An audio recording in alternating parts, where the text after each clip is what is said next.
Hello. Uh, Welcome back. It's another Monday night, and I'm going to play a little bit more Inscryption. We only got through one session 2 Mondays ago, but I had a lot of fun with it. I think I made it about 4 hours in, playtime wise, and I was starting to get a little fatigued, so I stopped after the end of the second run. But we did pretty well, I thought, for our first stab at the game. The first run we had was pretty unbelievable.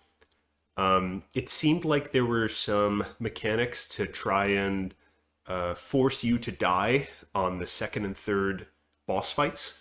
Um, there was a case where we beat in both of those boss fights sort of the phase one of two phases of the boss, and then 8 grizzlies showed up on the field, and we were still able to clinch out a win in both of those situations.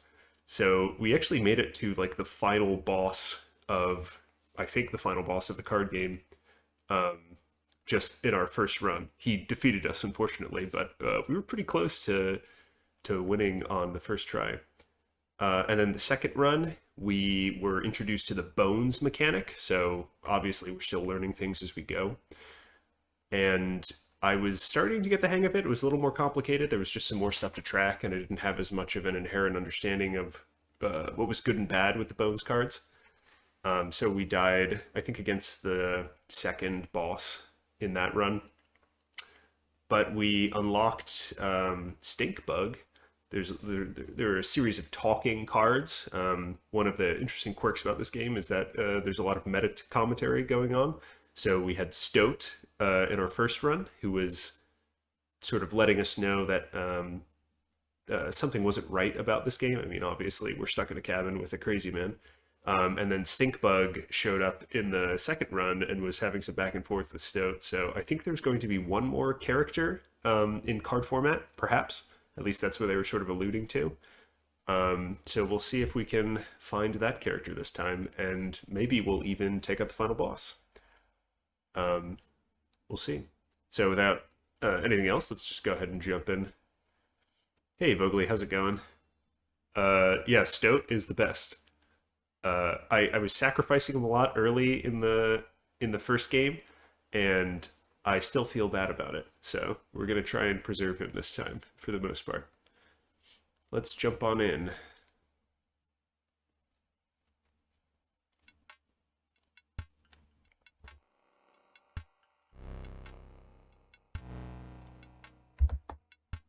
So I think we should be good. So we can just continue. Again, new game is not an option apparently. It wasn't when we first started the game either, so let's see if we can steal a win from our adversary this time.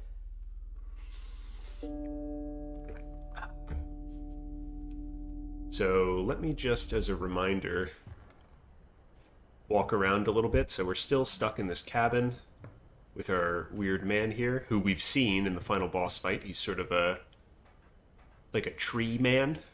He's got like moss on his hands and that sort of stuff. There's still a few parts of this cabin that we don't have a good understanding of. I think as I go along in each run, there should be free gold teeth here, which is a form of currency. But this wolf is still locked up. We were able to figure out all the puzzles in this cabinet. This dagger is still sort of locked in the hands of this wooden squirrel. We've got some creepy skull head here. We were able to open this safe. I don't think there's anything relevant about these figurines. I have no idea what this picture is supposed to indicate. Corpse maggots. I don't even think I have a way of interacting with this picture yet. And then there's something going on with this clock, but I have no idea what that is. And we got our nice rule book. We had a code here which unlocked the safe. So I think we should just keep playing, honestly. let's see. Our deck is four cards. Caged Wolf. I'm wondering if we're at a point where it's random now. The first two runs, we were sort of given cards as we were introduced to new mechanics, and we got a bunch of cards in that cabinet. But yeah, we'll see if we're going to continue to be given cards or if we can just play the game normally without having a bunch of stuff dumped into our deck. The problem with the last run, I think, which is one of the reasons that we died so quickly, is that we unlocked all those cabinet cards, and so our deck at the very start of the game was like 20 unwieldy, unsynergistic cards. So sort of adding in a bunch of those free cards is not always a good thing. In fact, I think usually it's pretty bad. Oh, I didn't even see up here where we can see our excess money as well. So you've got Stoat and Stinkbug, our sort of cast of characters here. Caged Wolf, I think, is a blocker who becomes wolf when the cage is destroyed. And then Bullfrog just blocks flying.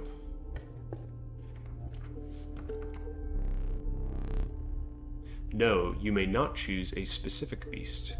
Instead, you must now decide on a tribe that you prefer. Interesting. Okay. I don't know what this means. I think this is ants. We were introduced to ants in the last run. They have synergies with themselves, so all of the attack values of the ants we saw are equal to the number of ants on our side of the board. So if we had all 4 slots filled up with ants, they'd all be 4 attack ants. That didn't feel too strong, especially because I've been playing a lot of aggressive decks, so I sort of run out of gas pretty quick. And if you only have 2, 1 or 2 ants on the board, it's pretty weak. So, not feeling ants. This, I'm guessing, is flying. Crows. We haven't messed around with flying too much, but I'm not opposed to the mechanic. I like playing the aggressive decks. I think they're fun to keep the pace of things up. It's nice to sort of steal a win with flying creatures. And this is maybe elk. We've seen elk and young elk, and a bull moose later on in the game. They have the sort of push mechanic where they move around after they have attacked.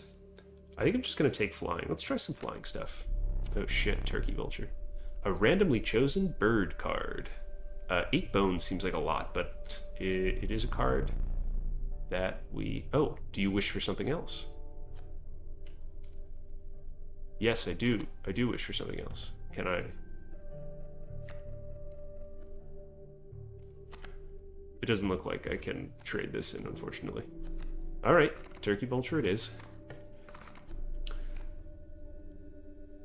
So we've got bones to spend on Stinkbug and turkey vulture. This is... An ancient woman emerged from behind an oak tree. I don't know if we've seen this event before. She carefully laid out intricate wood carvings, then gestured at them brusquely. Choose. Interesting. So these are power sigils. This is flying, this is Thorns 1, and this is, I think, Undying? Unkillable. When a card bearing the sigil perishes, a copy of it is created in your hand. So, if it's to be the case... Vogely, bones work in this manner. When any creature on my side of the board dies, I get 1 bone token, and that's for any reason at all. So if I play a squirrel, and I sacrifice that squirrel to play my stoat, then I get 1 bone for the dead squirrel. If my stoat was then to die because it was attacked by an enemy wolf, I would get another bone. So it's a method of getting resources by having your creatures die. So it's nice in some of the sacrifice heavy decks, it seems like, but 8 bones is a lot. Our Stinkbug is 2. If it's the case here that this sigil will be inscribed on one of our cards, we probably want to think ahead. This is unkillable. Is there a card we want that's unkillable? None of these are really super super pleasant killable-wise. We could just do the flying thing. If I gave flying to a 1-drop, like Stoat, for example, just get in for some early damage or something like that. Maybe. Let's give it a try. Let's do flying. Oh. What is this? The old woman bared her teeth in satisfaction. Your first totem was complete. The airborne sigil will now be marked upon all your squirrel creatures. Okay, that's absolutely useless. Good to know. Good to know. Good to know. Good to know. Okay. So that's the first time we've gotten a totem. We've played against totems when our adversary has had them on his side of the board. In fact, I think this right here is a totem fight, which is a harder version of a regular fight where there's some field effect in play. But our totem that we just built is terrible, so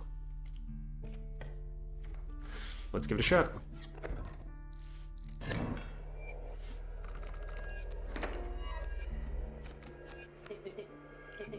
Look, there's a third talking card somewhere around here.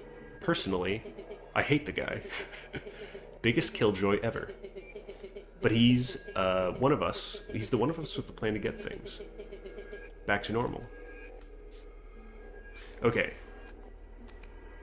I'm guessing I'll run into the character he's talking about if I just keep playing. This is Burrower. When an empty space would be struck, a card bearing the sigil will move to that space to receive the strike. Okay. Sort of like the mole creatures that we ran into last time. I think that's actually maybe bad for him, because we can place our fellas anywhere and get early kills on his stuff. Bullfrog, Stoat, Turkey Vulture. I have no idea how this works. Do I only get to activate this once? Or for one fight? I'm tempted to just press it to see what happens, but I'll hold back. Again, flying on squirrels is pretty terrible. Let's just go ahead and get Stoat in play. I'm going to play Stoat over here because I think it's the case that this wolf will come down, get a hit on me, and then when Stoat goes to attack, he'll move to intercept Stoat's attack and just die instantly. So we'll get a kill on his card without taking damage on Stoat at the cost of one of our lives. Cool. So we hit for one. Goes back. Let's take a squirrel for now. This is Alpha.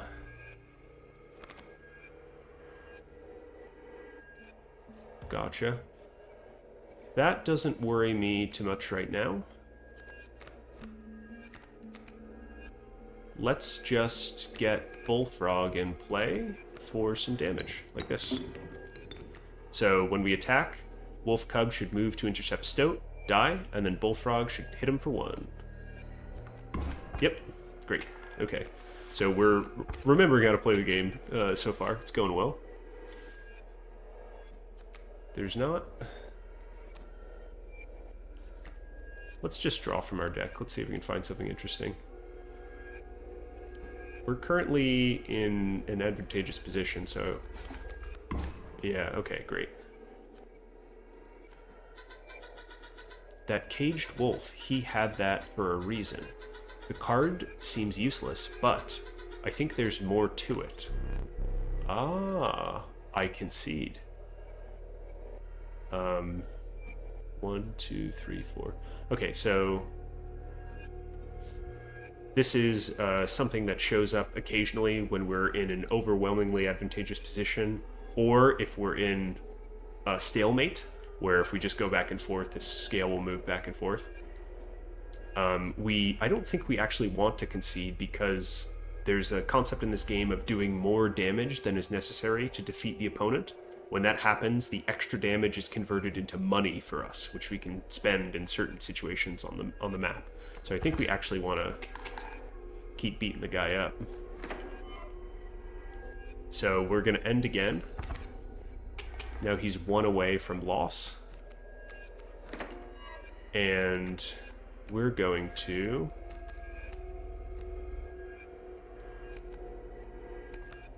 I don't think there's any way for me to play Turkey Vulture, unfortunately. I like the flapping card to indicate that the squirrel has flying. Let me just play this Caged Wolf. I don't think there's any... doesn't look like there's any meta commentary that's arising from just playing it. So I'll play Stinkbug here. We should get 2 overkill damage. Yep, 1, 2. Cool. So that was a pretty easy totem fight.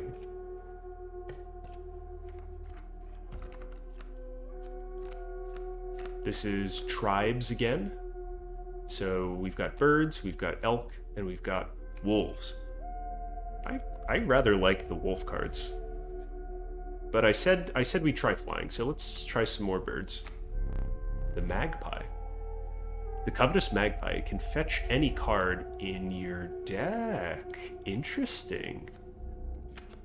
Hoarder. When a card bearing the sigilless blade, you may search your deck for any card and take it into your hand. That is extremely powerful.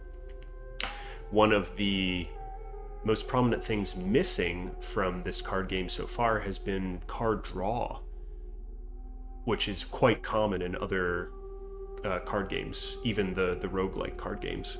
So I've sort of been low on gas being cards that I can play to deal damage in the middle of fights and towards the end of them, because I don't really have any way to replenish my hand size other than passing the turn. So the ability to just go in and get any card for free from my deck, I mean, it costs 2, but this seems very powerful. That is a cool mechanic. I like that one.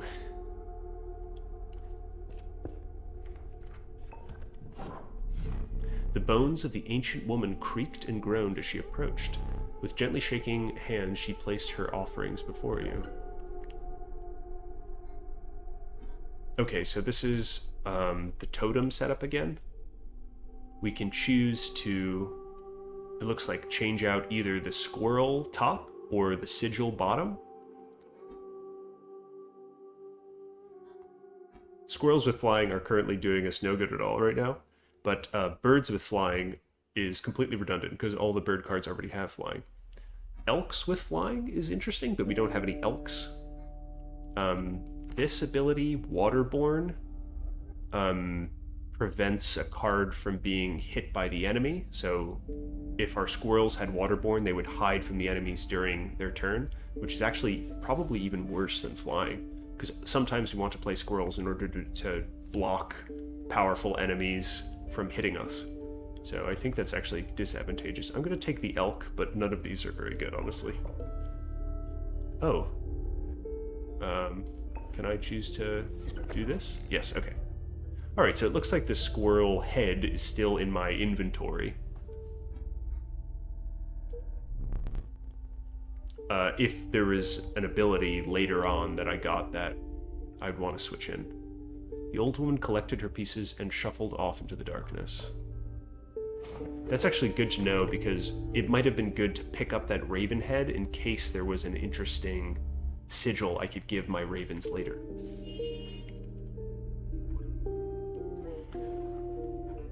So we could do another totem fight.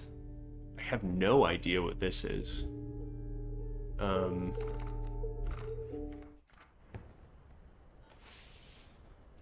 just want to double check that this caged wolf isn't a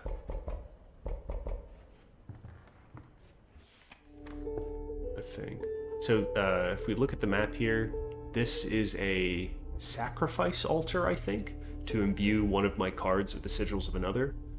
This is a new card added to the deck, which, given our paltry offerings right here, might be quite good. This is a totem fight, though. Actually, we've got 2 totem fights lined up, if that's the case. So this looks like the easier path, and I actually don't know what this is in general. It looks like a prospector-themed event. We know that the boss at the end of this act should be the prospector. Let's do some totem fights. Let's go to the right.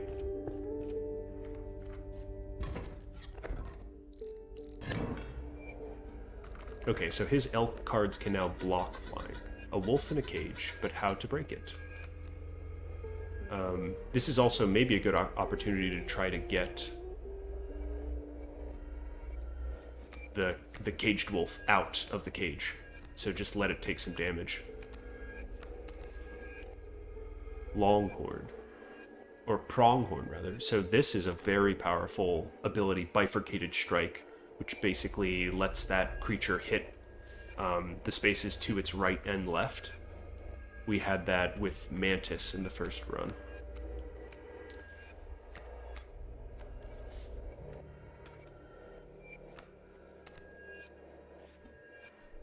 So if this comes down, it's actually not going to hit this spot at all. So we could get in for some early damage with the Bullfrog. I don't think that's insane. So we could do this. So we've got an early Bullfrog, hit for 1. He comes down, hits these 2 spots, and then moves. We probably need a creature. That's a bad one. That's a bad one. Would have liked to see the wolf there, honestly. Magpie.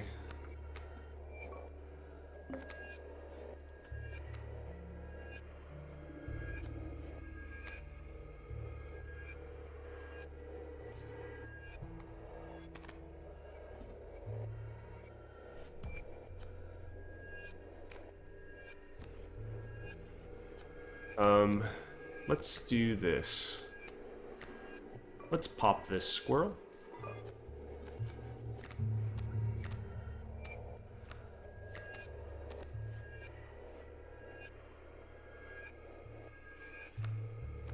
I think I got ahead of myself there.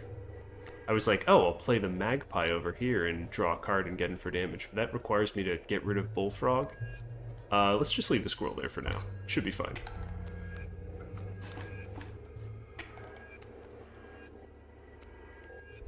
And let's take a squirrel now.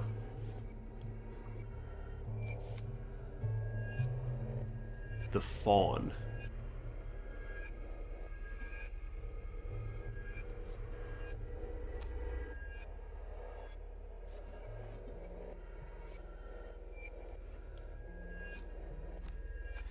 Okay.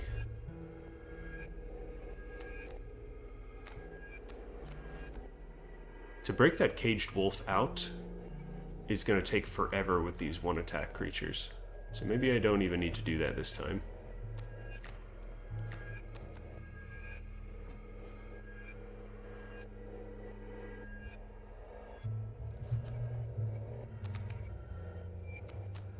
Let's do this.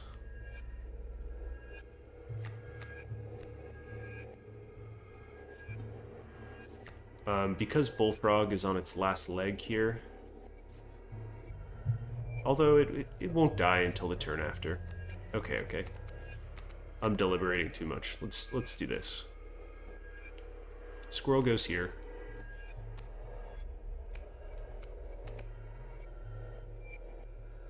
Magpie goes here. So either I take the wolf or I take the stoat.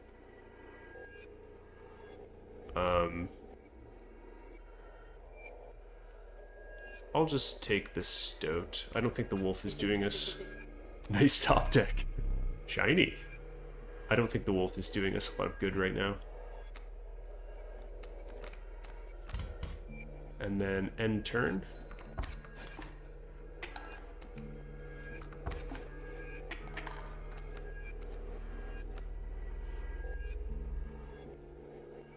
Okay, Bullfrog will kill the fawn here, which is great. And then to prevent Pronghorn from killing our fellas, we're going to deploy the lovely stink bug. Like this. So now we should just be able to hopefully get through. Like this. I could also play stoat here, just to keep getting in for damage. I don't think that's crazy. Let's just do that. Okay, Got a commanding board of little one-attack weenie creatures.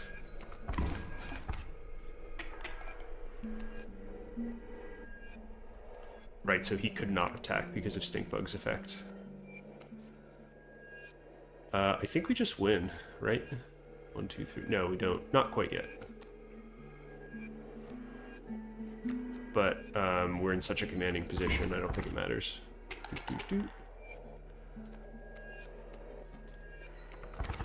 Easy. Oh my god. I thought totem fights were supposed to be hard. I say, having to use an item on the Act 1 fight. Ooh, the Industrious Beaver. When played, it constructs dams adjacent to it. Man, there are so many cards in this game. I did not expect... I mean, we must have seen, you know, 30 to 50 already. Brick. Oh. This is me from a previous life. This is one of the death cards. In case you're forgetting, every time we lose a run, the guy that we're playing against, our adversary, makes a memento card of us, where we basically get to choose from among a selection the cost, attack and health values, and sigils for our memento card. And then I didn't know what was happening to them. I thought they were just going sort of in a picture somewhere that I'd see at the end of beating the game, like, oh, look at all these times I've died or something. But it looks like they're actually put into the game temporarily. So this is a 1-mana 3/3 flyer, which is... that's pretty good. Let's take Brick. I don't know if all of my memento cards are in here or just the previous one. I'm guessing it's just the previous one to simplify the way the game is put together. Otherwise, there's like an increasingly large number of cards in the pool, but you never know. 3/3 flyer for 1 is pretty ridiculous. Okay, so we've got a sacrifice target. Magpie's abilities are extremely powerful. And costing 2 is a little too much. What if we put Magpie's abilities on... Brick already has flying, Turkey Vulture has flying. Although, you know what? I could also just put Turkey Vulture's flying on something else. No, let's do Stoat.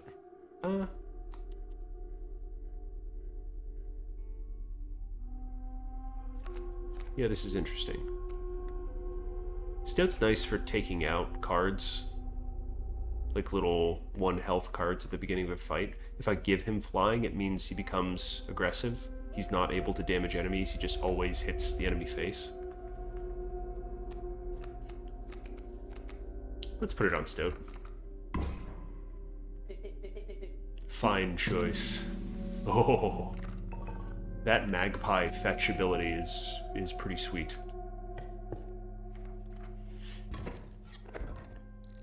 So I've not been seeing a lot of incentive to do these totem fights. Still thinking about the wolf, yeah. But it seems like the paths that have the totem fights have a few more benefits on them. So maybe that's the only reason. This is giving flying to elks. These pronghorns are very powerful. And, oh, we've got, no, Brick's purely aggressive now, actually. Alright, let's get these folks out and moving.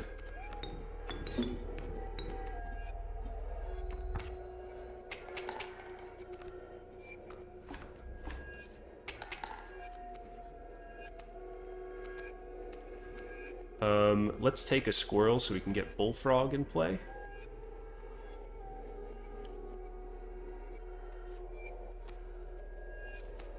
Bullfrog can start to chip away at Pronghorn's health, I think.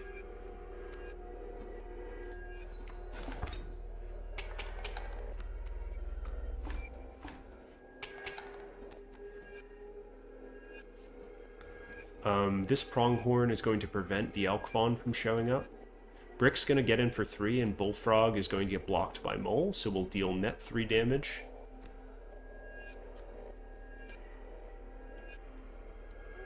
Let's take some gas. There's the wolf. Actually, I think we just win with Brick this turn. Once again, Caged Wolf does not get to be broken out. Cool. Easy peasy. I'm getting a little bit faster at these. I'm trying not to overthink them too much.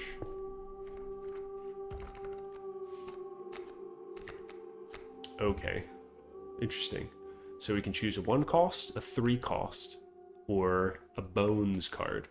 Honestly, I've not been making very good use of Bones, so I'm going to skip this. 3 cost seems pretty ridiculous in these early decks.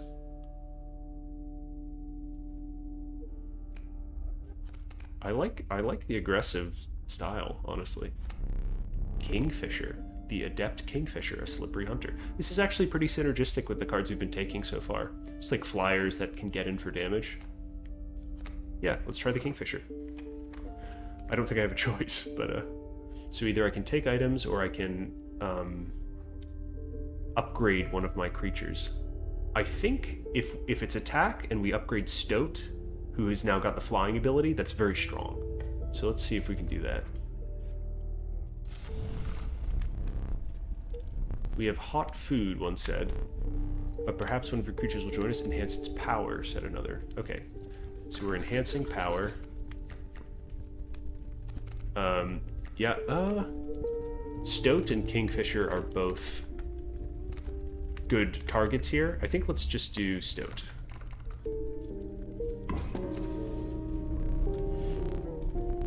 So Stoat's now a bit more powerful. We're playing very aggressively.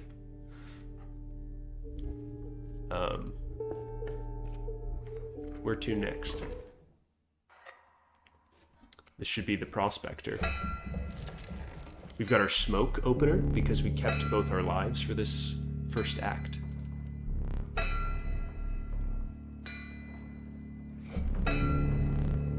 Stand in the way of me gold? Be darned. Prospector boss again.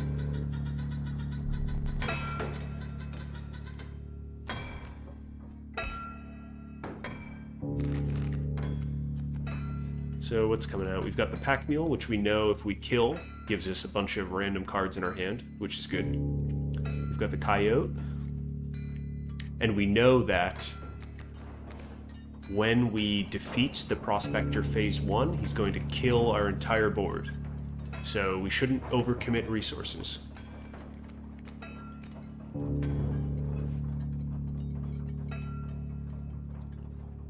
Stoat feels like maybe a good early aggressor. We could also... we don't have the Caged Wolf, but getting the Caged Wolf in play to just get killed by Coyote is maybe a reasonable thing to do, given what we're trying to be up to. And then I could also commit the Bullfrog to start hacking away the Pack Mule.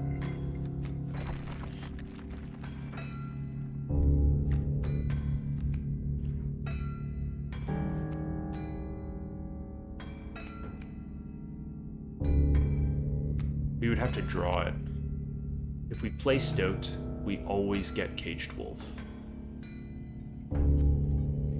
I think that's compelling. I'm pretty interested in cracking the wolf out of the cage, just to see what the heck is going on there. So here's what I'm gonna do. We're gonna play... What is this? Bone King. When a card bearing the sigil dies, 4 bones are awarded instead of 1. I did not know the Smoke had that ability. So this will let us get our Turkey Vulture out for stage 2. Let's do it. So we've got Smoke. We're going to play Stoat. And we're going to play it here. We're going to take Caged Wolf. And we will end our turn. Stoat hits for 2. Coyote hits for 2. We draw a squirrel.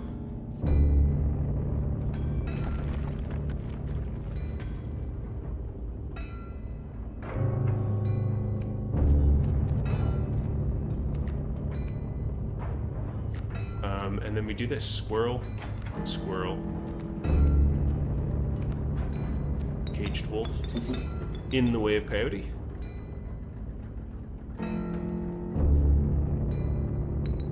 One, two, three, four, five, six. Cool. Stoat hits for 2. Coyote hits for 2. Let's just find that turkey vulture if we can. Stoat hits for 2.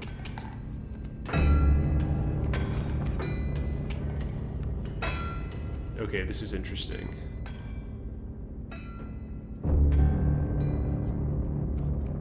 There's the turkey vulture. So Stoat will technically drop his life to 0 first. I wonder what happens if Caged Wolf is killed by the Prospector's ability. I guess we're gonna find out.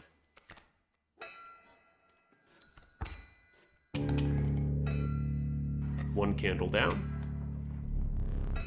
There's gold in them cards. Hit. Hit. Wolf. What was that? Gold. He struck gold. Let's take some gas. Okay, so we have wolf now.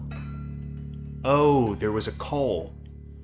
When the wolf is uncaged, there was like a howl, which I bet you that means that the cage outside of this game, like in the room, is now broken. So we should go check that out after we defeat Prospector here.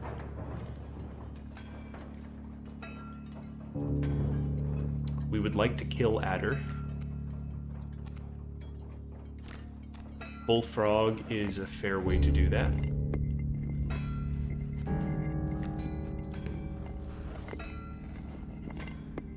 We're at 9 already, actually, so we can just play Stinkbug instead, like this. Clear up some space, like this. Let's just pick up some squirrels. We can't do anything, so we're just going to keep hitting. Get him. Great. Okay, now we've got space for something to hit in for Bloodhound.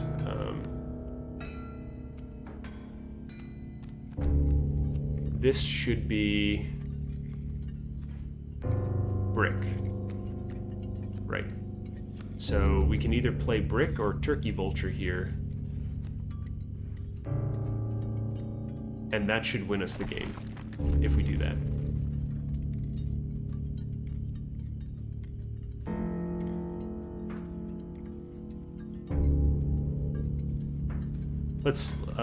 Let's just go ahead and win. Let's do this. Brick here, Turkey Vulture here. So we've got 6 in the air. That should be 1 extra gold, because this mole will move to intercept wolf.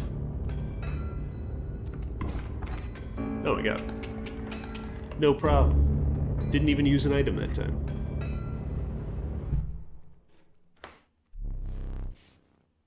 You will not perish quite yet. That's the nicest thing somebody said to me all day. We're back up to 2 lives. Perhaps one of these will entice you, so we'll get a rare card now. Child 13. The Eternal Serpent. Death strengthens it forever. Pack Rat. Pack Rat has been okay previously. It's especially good when we're able to put its ability on another card with one of those sacrificial events. Child 13... the flavor text indicates that if I keep sacrificing it, something interesting will happen. I haven't been able to figure out what that is. Ouroboros, death strengthens it forever, is a pretty compelling tagline. I'm guessing that means every time it dies, it will be stronger maybe for the rest of the game. If that's true, that's amazing. Two's quite aggressive though as a cost.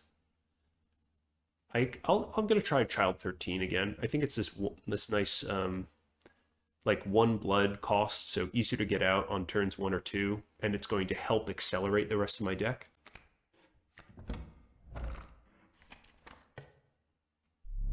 Free of the prospector's unhinged gaze, you looked ahead. This should be the swamp, I think.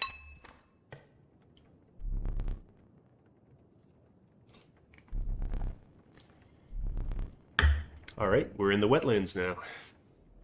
So before we're doing Act 2, here we go.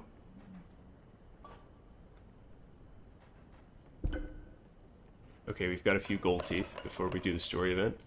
But very clearly, we have the wolf now. What do we do with the wolf? Okay, we get a golden dagger. You finally pried my special dagger from the paws of that squirrel, though you may wish that you hadn't. Okay, we have his special dagger. This feels a little bit like Myst. Or it's got a little bit of moon logic to it, which is a term used to describe the crazy scenarios old point-and-click adventure games used to have you do. So we had to break a wolf out of a cage in a card game to break the cage in real life, to take a wolf totem, to use it as a counterweight in a mechanism that frees a dagger from a squirrel's clutch. That's pretty convoluted.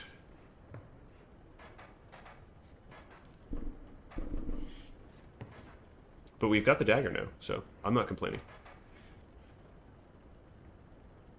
So we have a dagger. Can we use it to do anything?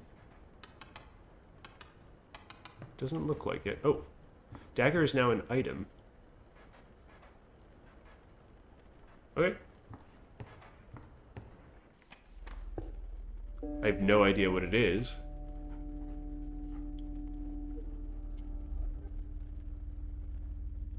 Okay, so either we can choose a tribe, or we can choose a cost. This takes us to another totem slot, which I think is probably better. Our totem isn't doing anything for us right now, so heading there seems like it's pretty advantageous. We do have to do a totem fight, but I think that's okay. So we should choose... Oh, we get an actual just direct choice of cards here. Mantis has been pretty dang strong. River Otter also has some interesting utility, but I think the strength of Mantis is undeniable. So let's take Mantis. That bifurcated strike as an ability is unbelievable.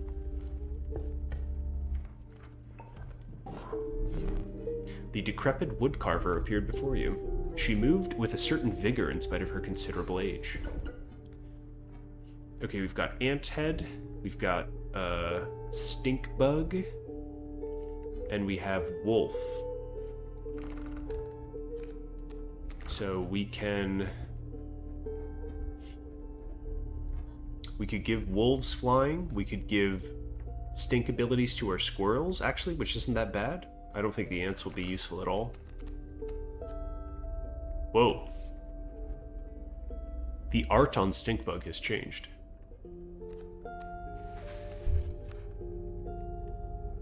It's now a human, looks like a lady. Good to know. Interesting.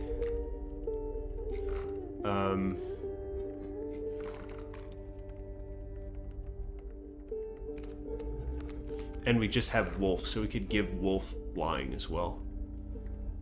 Giving Wolf flying is interesting too. Just because we have so many flying cards. It feels like we're a pretty aggressive flying build right now. I'm worried that the flying stuff, like the aggressive plays, aren't going to get us across the finish line and beating the final boss. But you gotta try stuff.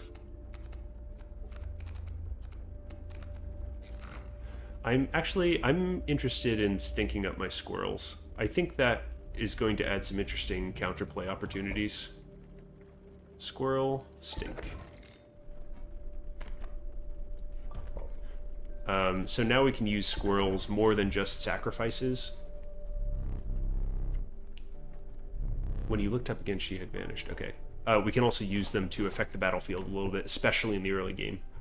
We're guaranteed a squirrel at the start of every combat, so... Okay, she's, fella's got moving ants. Here's our child 13. Or moving bees, rather. One attack, flying bees.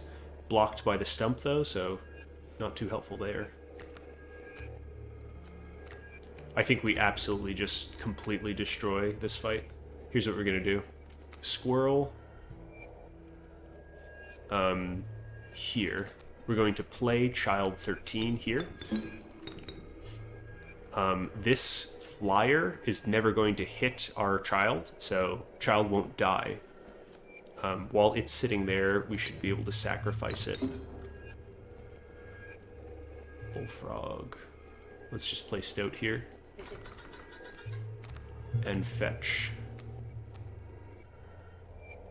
Am I your choice? The art change is so strange. Let's fetch Mantis, probably. Actually, let's fetch let's fetch Mantis. So, sacrificing Child 13 has given it flying and 2 attack. We're going to do it again to place Brick here. Oh, and it went back to a 0-1. We're going to do it again. Okay. So Child 13 seems to switch back and forth every other sacrifice into either a 0-1 or a 2-1 with flying. By the way, I think we win. 2, 5, 7, 8. Yeah, we just win on turn 1. That's the power of Child 13. It's like better cat. Man, we decimated that.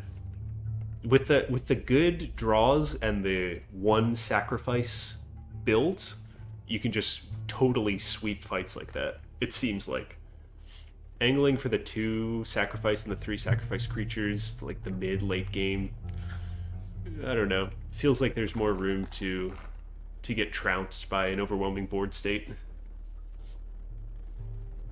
Oh, come on. Cat was great. Don't get me wrong. I love Cat. But when you got this weird goat fella, it makes me think, Cat's slightly overrated. I'll take a weird flying goat any day. Love cats again. Monster's stronger. So this is another sacrifice sigil. We could put Mantis's Bifurcated Strike on something like Kingfisher to be able to deal... Actually, I think we can only put Bifurcated Strike on something that doesn't already have a sigil, like Wolf, for example, which actually would still be extremely powerful.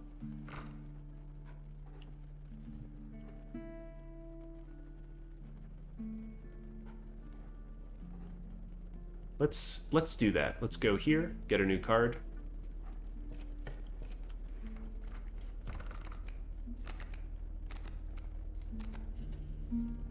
Interesting. So we've got Rattler. Again, I've not really been using the bones very effectively, but they're a really hard resource to use, so I don't feel too bad about it. But Rattler at 6 is interesting. 3-1 is a stat line I like. Rat King is going to get me more bones, so it'll guarantee stuff like Turkey Vulture a little more consistently, which is nice. River Otter is just an aggressive card, but I'm worried that we're at a place where we've got so many 1-drops that if we don't draw a strong opening hand, we're just going to sort of get run over. I could also, at this next sacrifice spot, I could kill Rat King and put that ability on... I guess Wolf is the only thing that can take it, though, so it's not even that strong.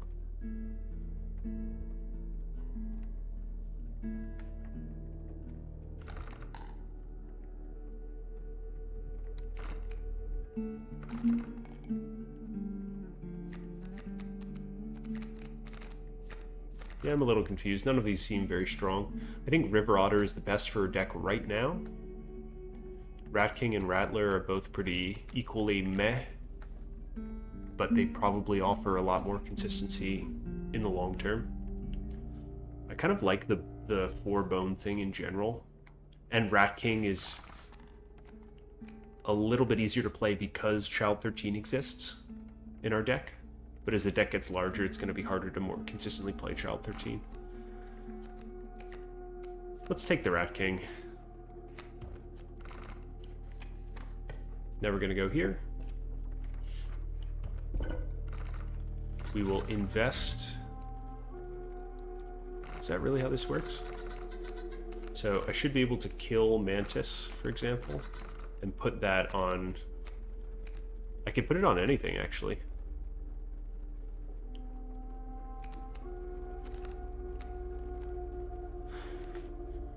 If I put it on a card like Brick,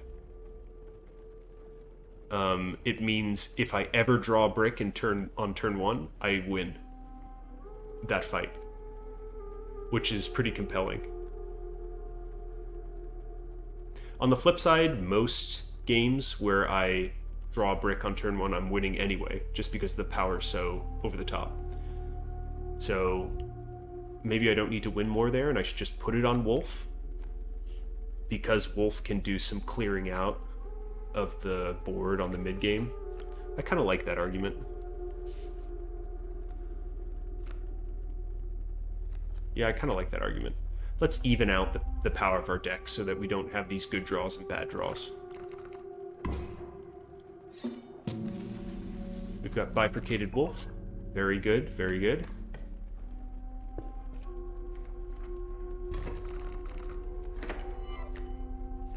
We've got our stinky Squirrels. Yeah, so we've got Brick and Wolf.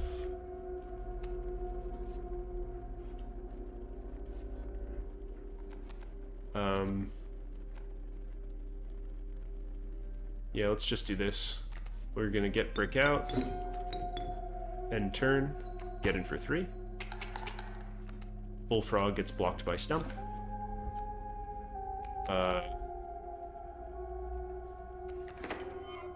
Now, watch this play. Squirrel, center, sacrifice Brick and Squirrel for Wolf.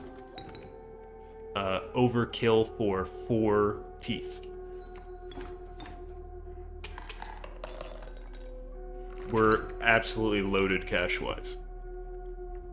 In a world where golden teeth are currency, which I guess is this world. I don't know what this is. Because we have so much money, I kind of want to go to the Trapper.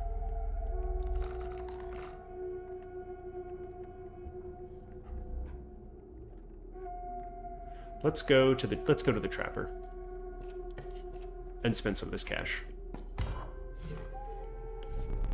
Ye, ever since that defeat?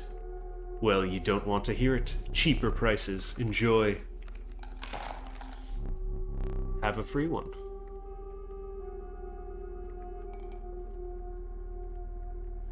Jeez. We could just absolutely stack our deck with rare cards.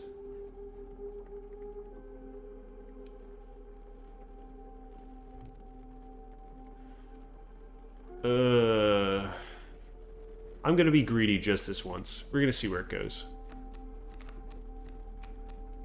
Okay.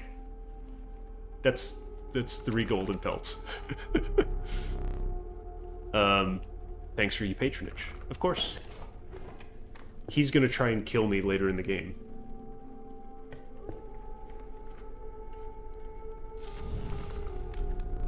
The warm light of a campfire was a welcome sight. The 10 hungry eyes around it dampen the greeting. Enhance its power. Okay, so we've got the ability to upgrade power again.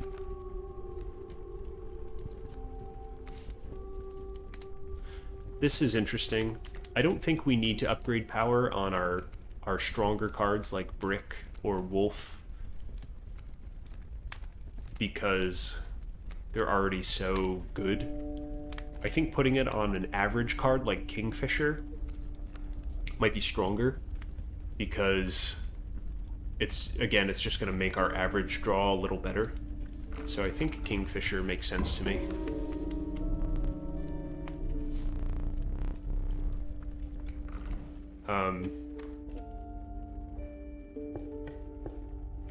Yeah, this feels right.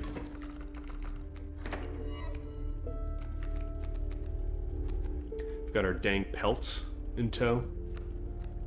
We've got Child 13 already, which is good in some ways.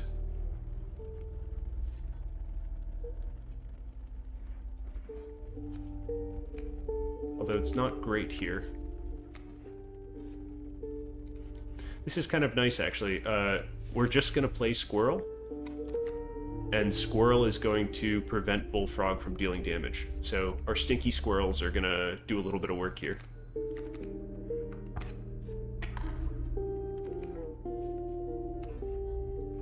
So I think we can actually sort of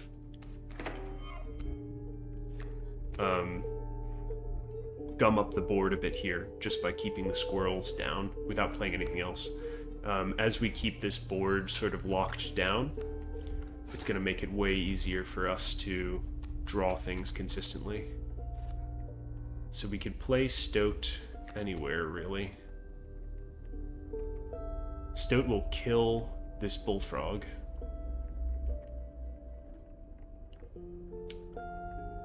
We could also get Child 13 down.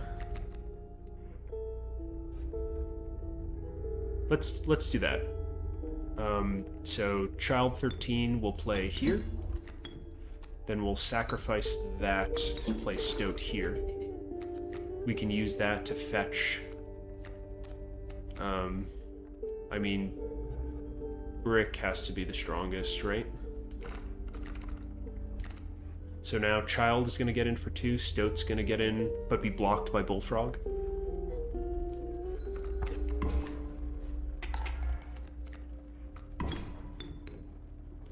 Okay, what do we got here? We've got another Rattler coming down. That will get a kill on Stoat. Child 13 will get in for 2.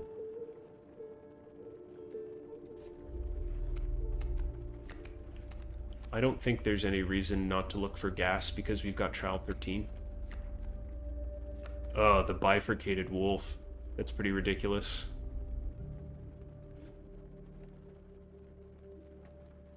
We kind of want to keep this locked Bullfrog and this stump because it's preventing these adders from coming into play.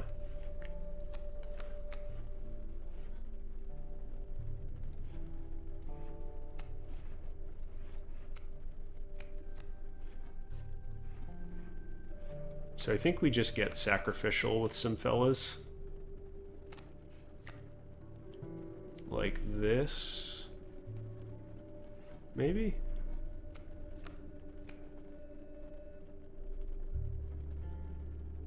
Wait, 4. Wait, we can just win this turn. We do win this turn. 1, 2, 3, 4. These guys are getting in for 4. Which means we just want to do as much damage as possible. Which means playing Brick here. We don't want to sacrifice Child 13 because that'll revert it back to the 0-1.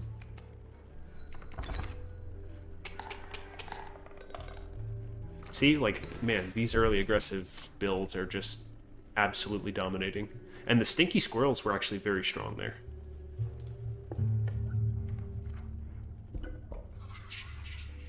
Oh, interesting. These are the challenges. The Trial of Bones. The 3 drawn cards must cost at least 5 bones combined. The Trial of Wisdom. The 3 drawn cards must have at least 3 sigils. 2 of the drawn cards must be kin. It's definitely sigils. We have so many gosh darn sigils. Oh, we've got the pelts now, actually. The pelts really fuck this up. But we have so many sigiled cards, some of which have double sigils. I think it has to be that. 1, 2, 3. Okay, we got it. 2 from the Stoat, 0 from the Pelt, 1 from Child 13. You've passed.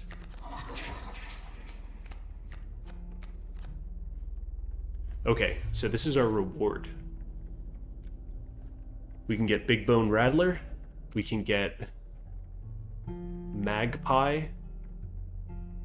that gives 3 blood when sacrificed, or we can get Bifurcated Strike Bat. I think it's gotta be Bat, even though these bones we're not using very well right now. We've got the Rat King, though. Let's take that. The Flyer with the multi-strike, I mean, we're just going pure aggro here. We can actually do another Sacrificial Altar, or we can upgrade power. So if we do Sacrificial Altar, we're probably going to want to put this Rat King ability on somebody. Perhaps the Bullfrog? Rat King is already a card we don't really want to draw. And Bullfrog is not doing us a lot of good right now, other than to get in for light damage and then die, more or less. So I think Rat King's ability on Bullfrog is very good. It also thins our deck a little bit, which gives us better average access to cards like Brick and Upgraded Wolf. So let's go here.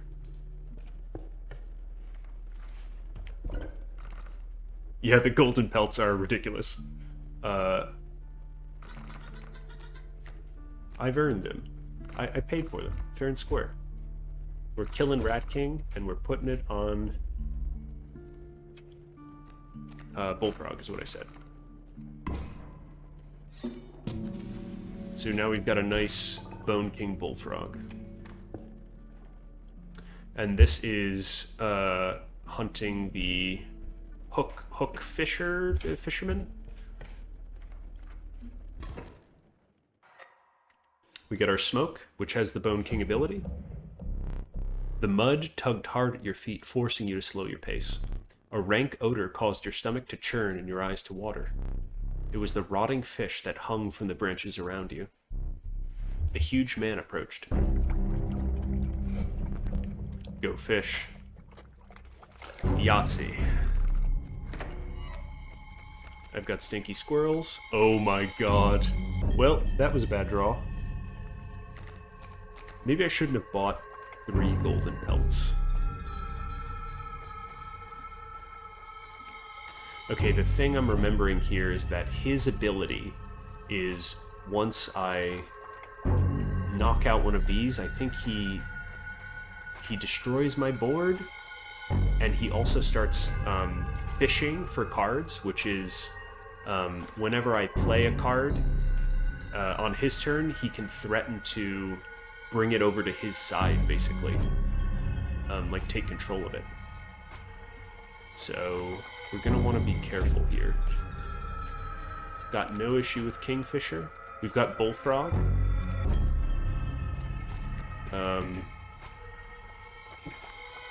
Actually, Bullfrog is going to let us kill Kingfisher, which is pretty nice. Let's do that. I could also Squirrel this line and just prevent Kingfisher from dealing damage. Maybe, like, see how things turn out before committing Bullfrog. I think that it's better, it's like free for me to do this. Just to gain more information. Just like wait a turn. All stay. Hard choose. Let's get gas. So he will threaten to kill the squirrel. But if I play any other card, he'll threaten to kill that instead.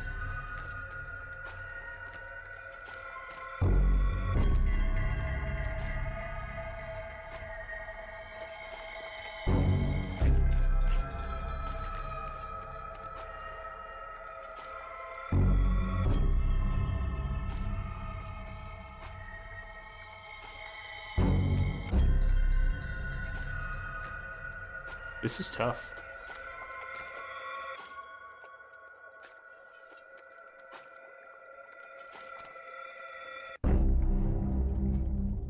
I'm gonna end my turn.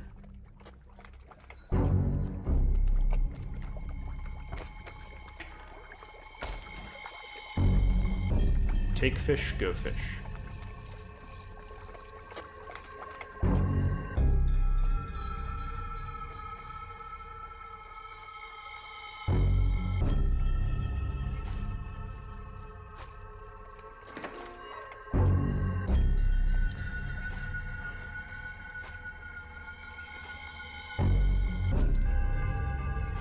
So I could use this. I could beat his first phase here. The way I would do that is by playing Smoke, Squirrel, Sacrifice Double, Wolf, Center, Strike for 6. That puts him in phase 2, but it leaves me with almost no resources, which feels pretty bad. It's my only opportunity to do it, unless I play Squirrels just to keep stalling, which I think I'm going to do.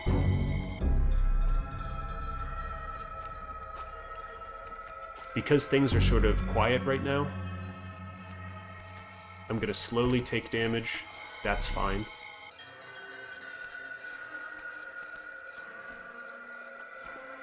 My own Kingfisher.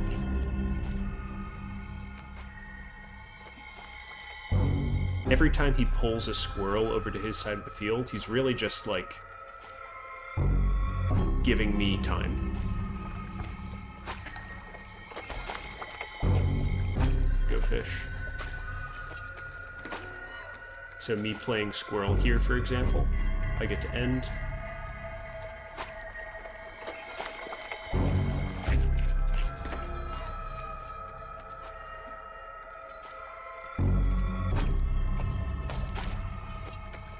Okay, I've engineered a scenario where he can do nothing.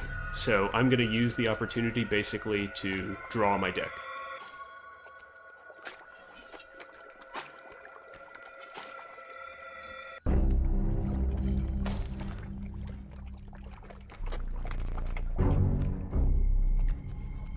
I don't know if there's a hand size.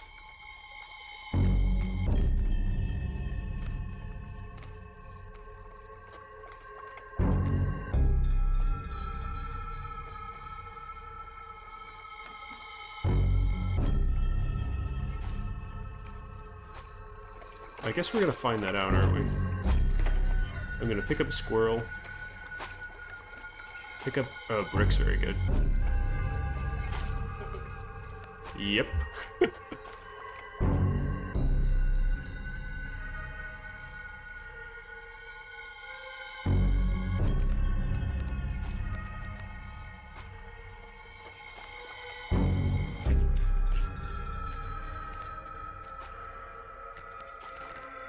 Okay, I've got all these super strong cards now.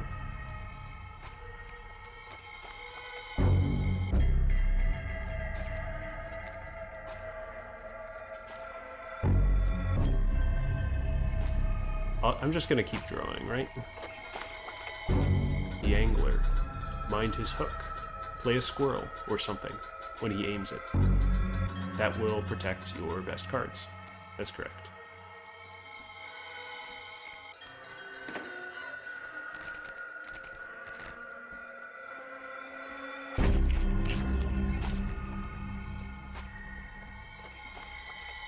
Okay, I'm running out of cards, so I think it's time to make a move, honestly. And I think the move is just using a bunch of stuff at once.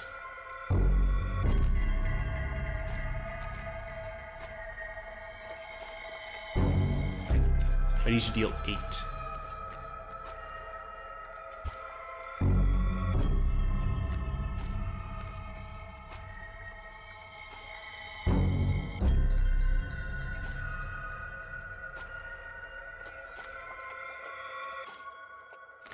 I think I should be able to do that like this. Slowly. Slowly. Smoke. Oh, and he's already aiming to hook here. I'll get Child 13 out as my little draw engine here. I'm looking at 2 squirrels.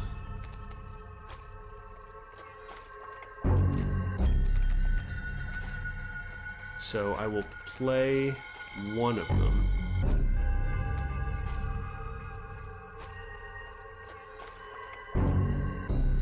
Like this. I'll sacrifice both of these fellas to play... Where is Wolf? Wolf? Like this. And then I'll play one more squirrel. Like this.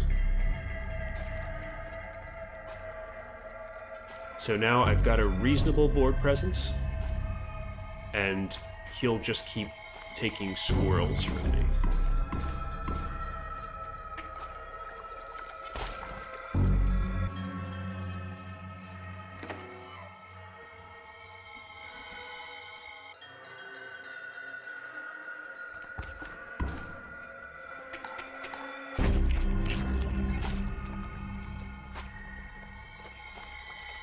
He's going to hook again, so we're just going to play a squirrel to bypass that.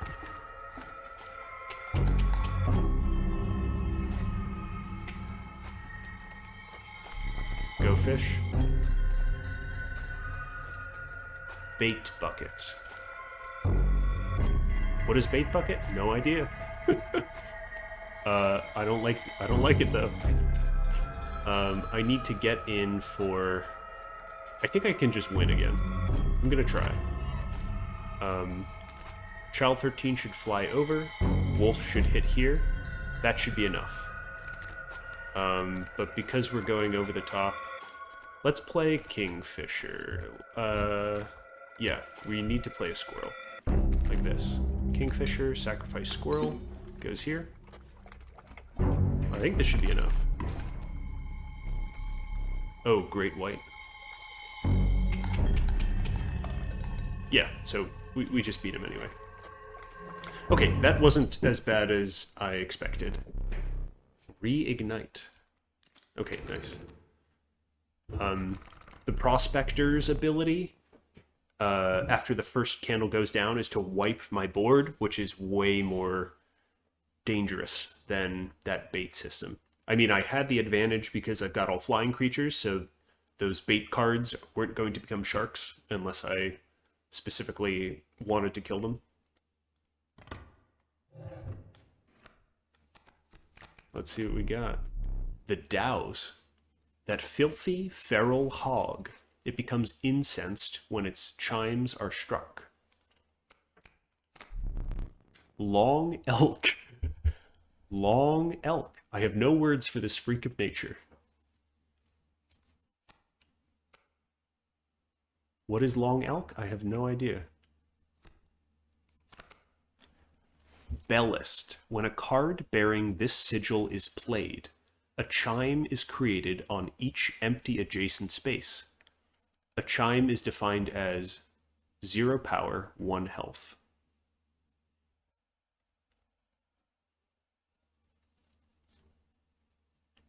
So it looks like if those chimes get hit, this fella becomes stronger. We've seen Urayuli again, which we saw last time. 4 mana, 7/7. Classic big Timmy card. Hit in for the win. Doesn't seem very strong here. Long elk. Long elk just runs around killing stuff. Honestly, that's reasonably compelling. The Douse here is a way of gumming up the board a little bit more, which wasn't terrible last time. It wasn't great, but it wasn't terrible. I tend to fill up my board pretty quickly, so I don't know how much this sort of Bell ability is going to benefit me.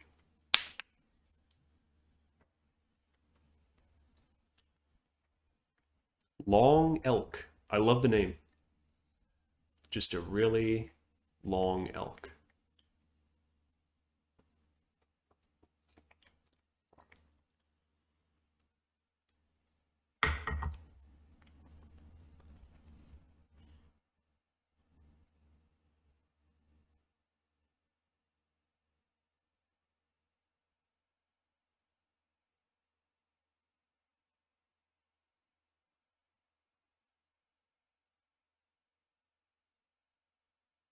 Let's try the douse.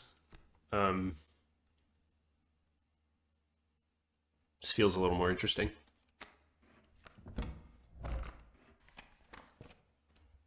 I need to find a trapper, or sorry, the pelt buyer soon, because these golden pelts kind of are getting in the way. Moving past the pond, you took a deep breath of fresh air and continued on. And now we should be in the mountains? Yeah, frosty mountains. The relief of the fresh air quickly gave way to a bone-shaking chill. You guessed at the path ahead as the snow increasingly obscured it. You had climbed to the snow line. Dun dun dun.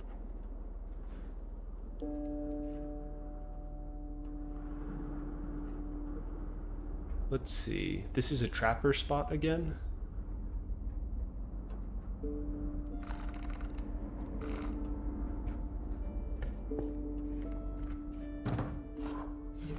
Okay. Are your pelts clean? Yes, they are.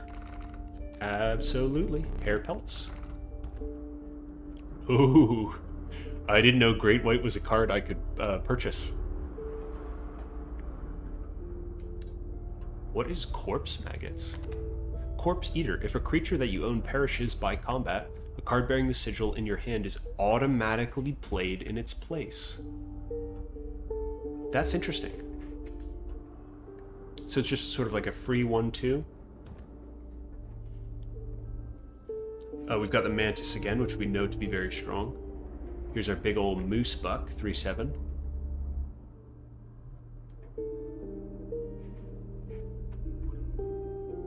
I have no idea what use Ringworm could be.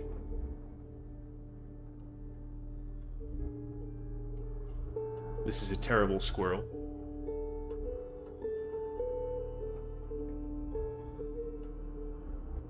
Honestly, I'm kind of just interested in Mantis again. Mantis is going to let us put Bifurcated Strike on something else. Like if we put that double strike on Brick, for example, again, or on Kingfisher. Holy smokes! Like we have so many ways to fly over enemies and steal wins. So I'm gonna take Mantis. 3 golden pelts.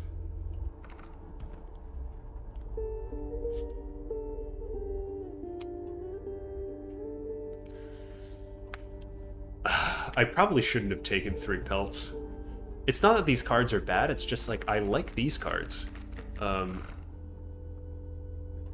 these are sort of, these are going to end up gumming up the deck. Mole Man is defensive.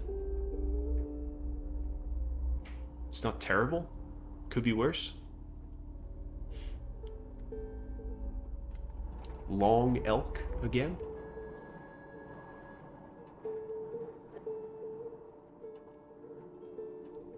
Let's take Long Elk. Alright, I'll take Long Elk. Can I choose to, like, not... Okay, Mole Man. This sucks. And I guess Pack Rat. I don't really want 2 of these. Yeah, okay. Sure. You have my gratitude. Good to know. So buying multiple golden pelts just ensures that you'll have to put at least some of the bad rare cards in your deck. That's okay. Those aren't that bad. They're certainly better than golden pelts, Long Elk, Mole Man, Pack Rat.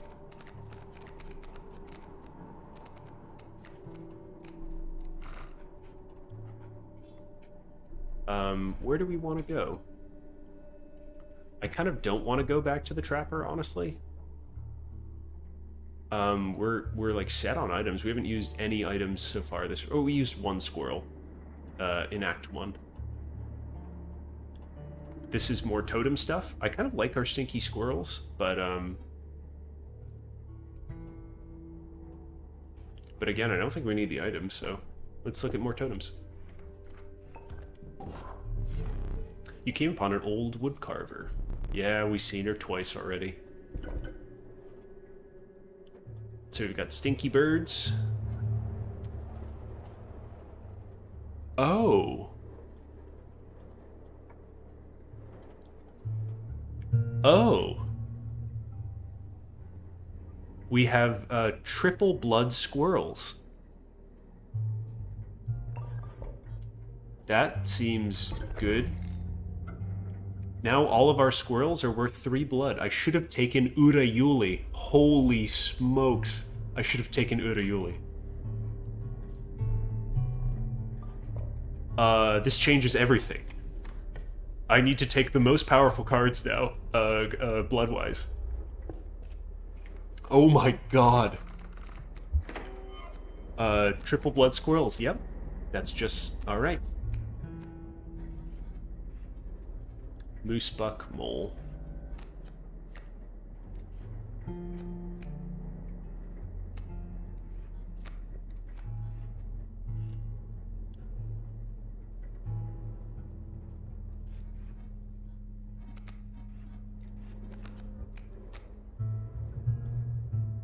I can't believe triple blood squirrels is a legal thing that you can do.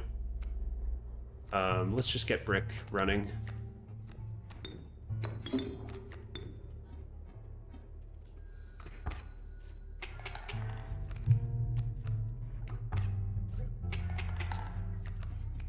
I think we just win, like this.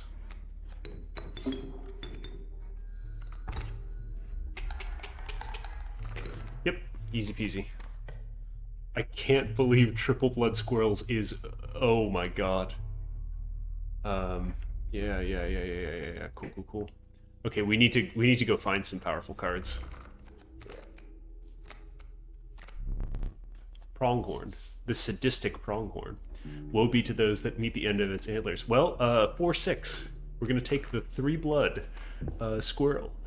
I've never been to a mushroom before, and I don't want to change triple blood squirrels, so... You found yourselves among a grove of thick and pungent mushrooms. You squinted to see a figure through a thick cloud of spores. We are the mycologists, yes? Yes. Ooh. And we are performing our experiments far from... We are not welcome elsewhere. We will experiment on your flock, yes? We will need 2 of the same creatures, 1 for each of us. You have no duplicate cards. Take one of ours. We will use it next time. The stalwart mole man, the ultimate defense. All right, we're taking second grizzly because we got triple blood squirrels.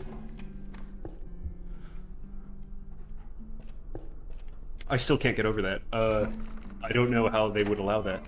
Yep. That's amazing. We've got vulture, we've got mole. I think we just win again. Like this.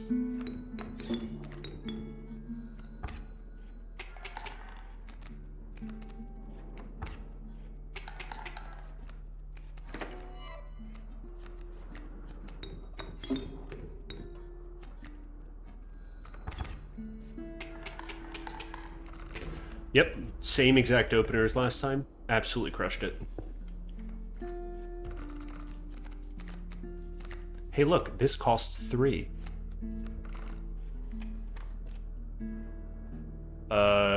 Sacrifice is what we want. That way we can get rid of our 1-cost mantis. Which is why we picked it up, remember? And we can put it on... probably the grizzly, right? Moosebuck would also be fine. Let's just maximize damage on the grizzly. Kingfisher's also good. I think this is another one of those instances where we really want to average out the power of our deck instead of making certain cards like this already just over the top. So I think it's actually going to be better to put Mantis on Kingfisher, and that way Kingfisher becomes a much stronger draw in the early game.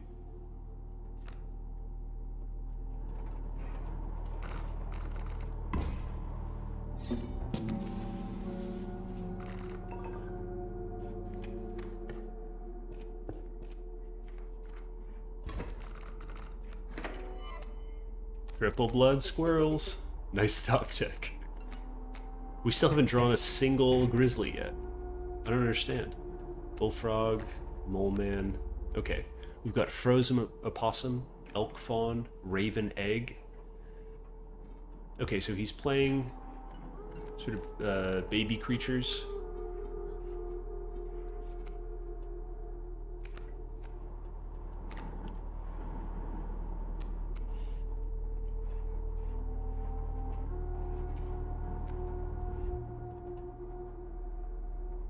Here's what we're gonna do. We're just going to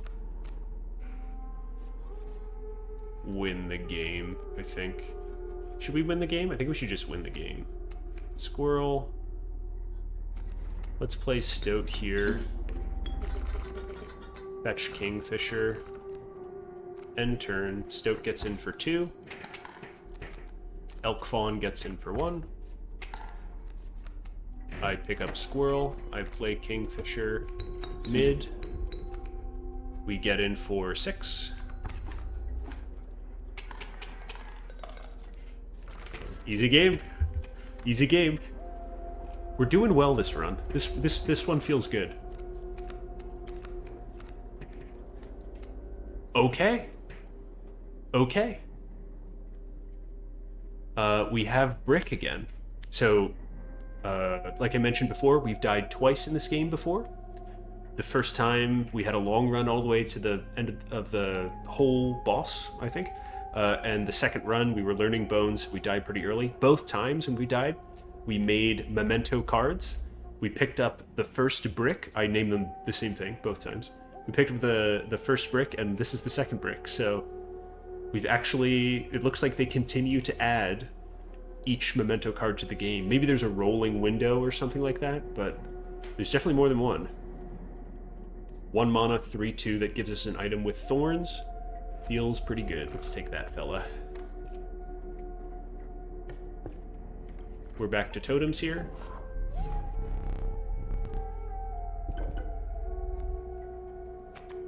Bees within. I don't think there's any need to do anything except to make triple blood squirrels. Which is by far, I think it has to be the strongest totem in the game.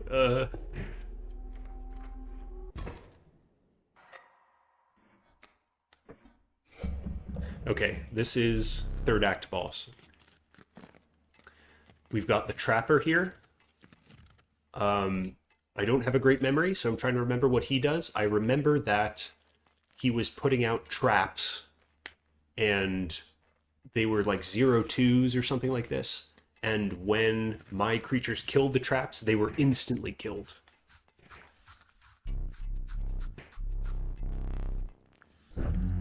So we've got Trapper.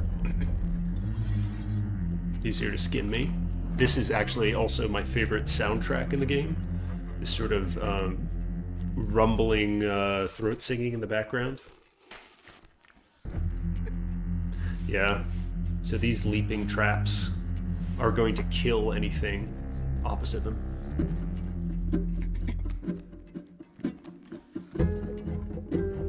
And I think these strange frogs become leaping traps. Ooh. Long elk is scary.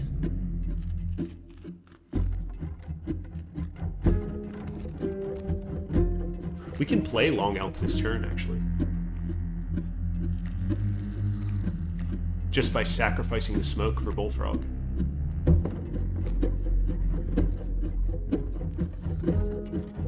That might actually be the move.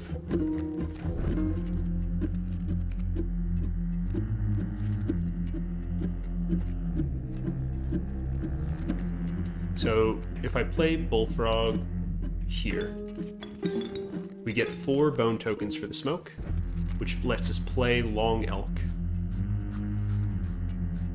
Let's say here. So long elk should turn around. God, that is horrifying art. Should kill this guy and move, and then he'll just go down the line and kill stuff. Bullfrog should die to this leaping trap.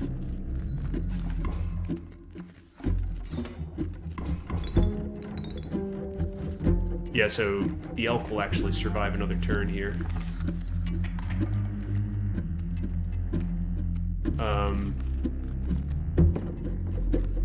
Let's look for good cards. Grizzly is very good. Long Elk's gonna move over here and hit this leaping trap for us. I'm thinking I should keep Grizzly.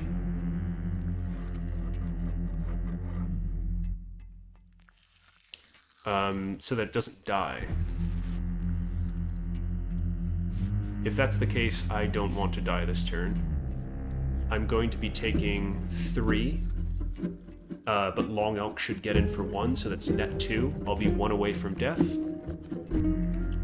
So I think what I should do is play Stinkbug on one of these lines to shut down the Strange Frog temporarily.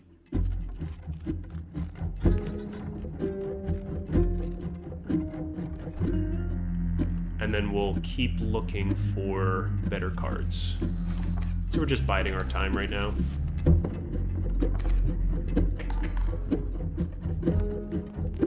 Pack Rat. Pack Rat's pretty good here. It'll let us kill this strange frog.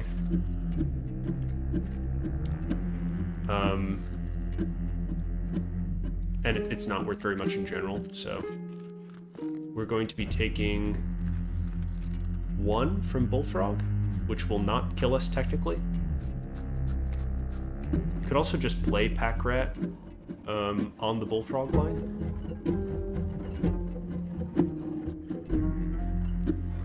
Which will let us get in for a little more.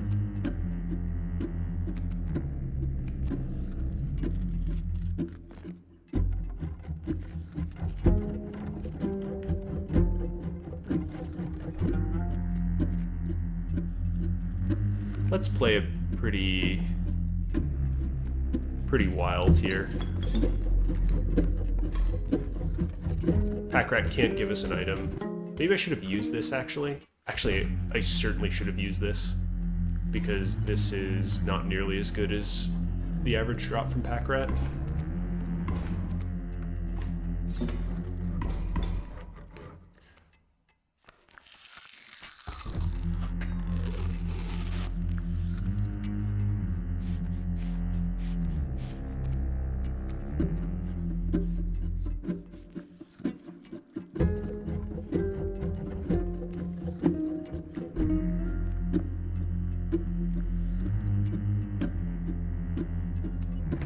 Okay, I think we actually need to use our Grizzly here. This is actually not a great scenario for us. So Grizzly's going to start to get in for some damage. It's going to give us a little space, life total wise. We've got all the traps gone, which is great.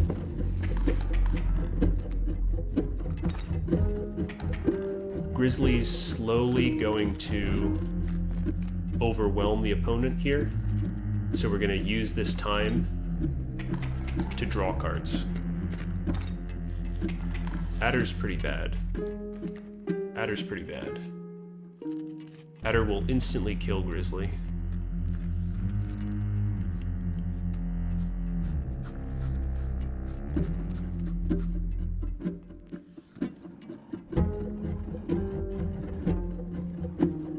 Mole Man's pretty bad.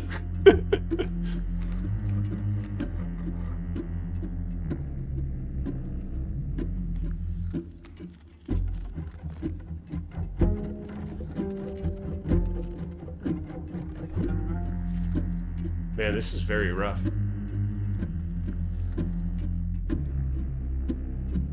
So either I get Child 13 in play by sacrificing Grizzly, or I let Grizzly deal 4 damage to the opponent to give me a little more headroom for draw. 1, 2, 3, 4. That is going to give me some more space. I have a lot of good draws, I'm just not picking them up for some reason.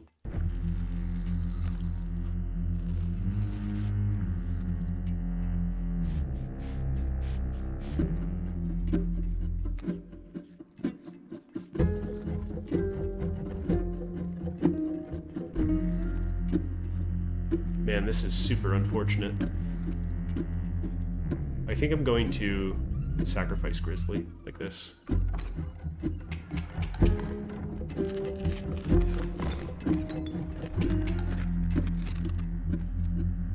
Wolf. Wolf is fantastic.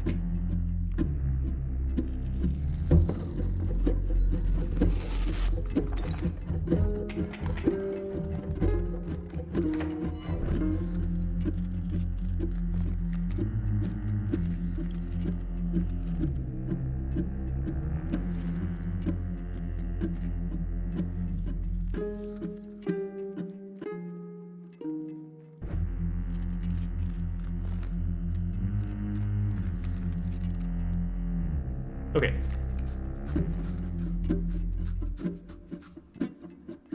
This is gonna be okay. I'm gonna play Squirrel.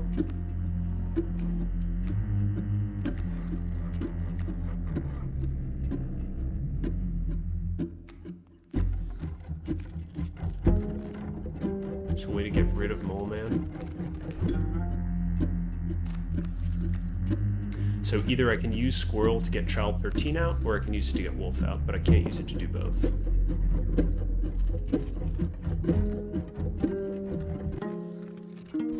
Man, this is becoming tough. I could use the hook on this Wolf.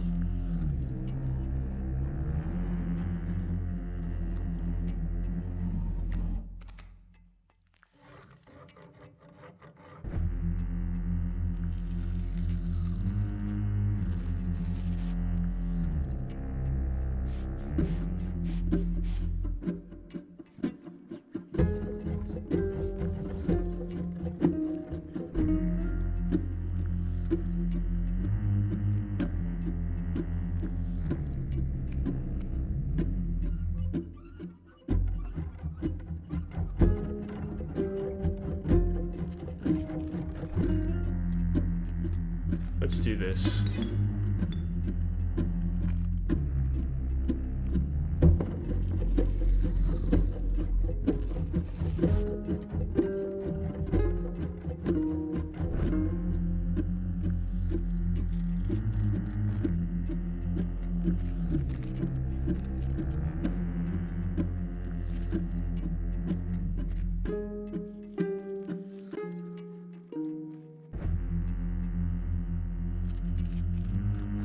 This is tough.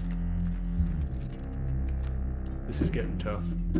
I'm doing this so that Wolf affords me 3 more life here.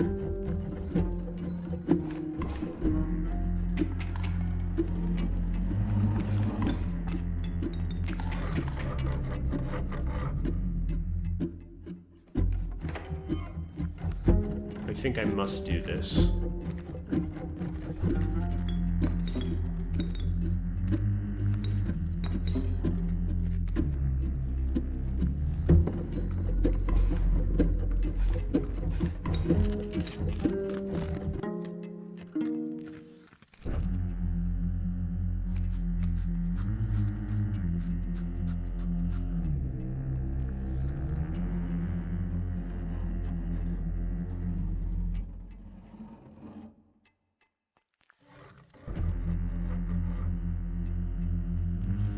Man, this is a tough match.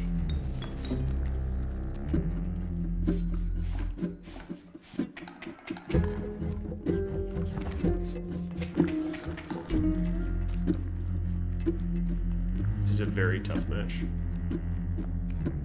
Because we're in a stalemate right now, where I'm dealing 4 every turn and he is dealing 4 every turn, I'm just going to keep drawing. If that changes, if he starts playing other things, I will change my mind. The Douse. Actually, the Douse is okay here.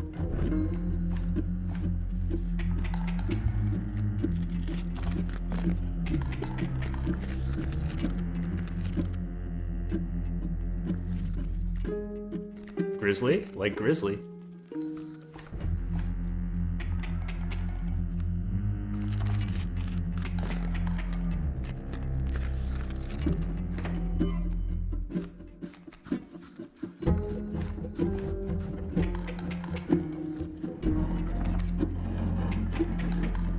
Man, we got a lot of teeth.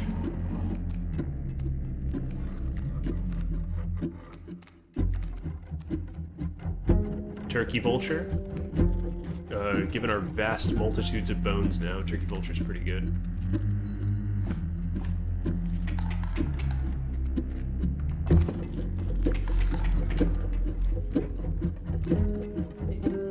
Yep. Okay, cool. I think we're in a spot where we're reasonably happy to take one more squirrel and then close out phase 1. What does that mean, close out phase 1?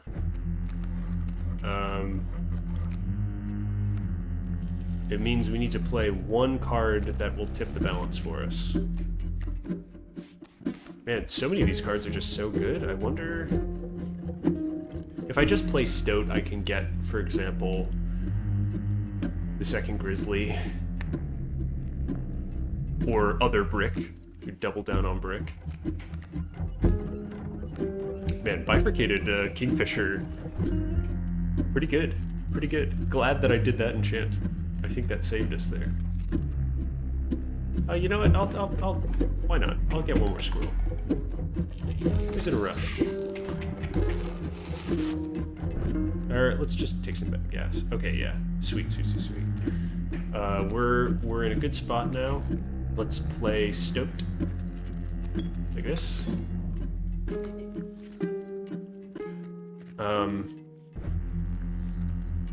We'll take... Let's take Brick. And now we should just be able to close out phase 1 like this. So now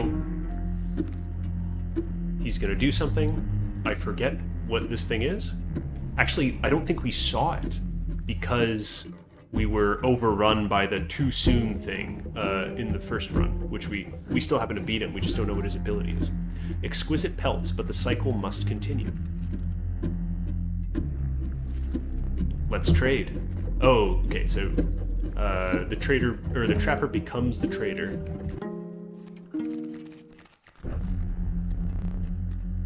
Powerful cards. I will accept only the finest pelts for them.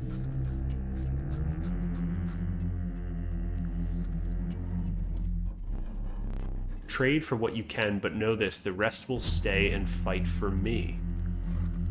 Holy smokes.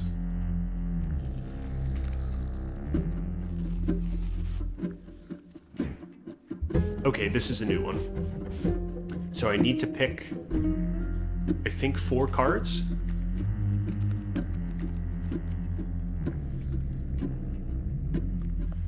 Those 4 cards will join my hand,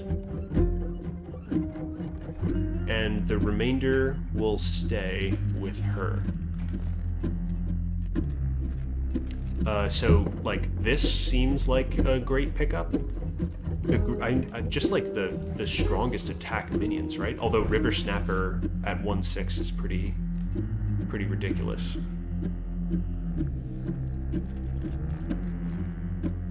Alright, there's a lot going on here. None of these are blocking light creatures, so we still might be able to fly over for a huge win anyway.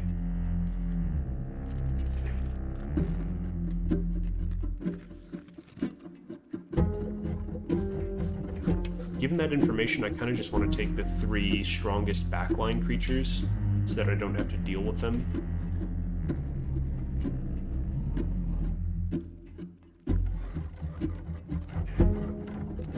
And then I've got 1 wolf pelt remaining. I have 2 wolf pelts, rather.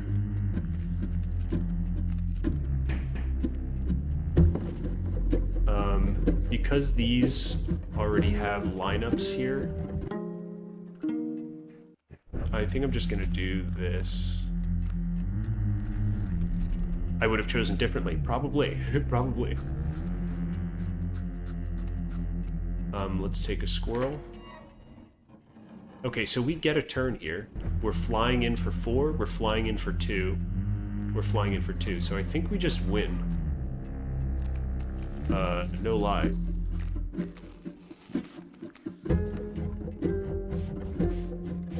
if I play Flying Brick here.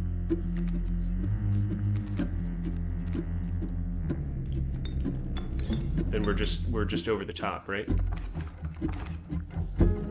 Yeah, like ridiculous. Okay, that was super easy. Interesting effect. Now we know. Now we know. Your lives are restored. Perhaps one of these will entice you. So we get another rare pick. The Mantis God. A perfect incarnation of terror.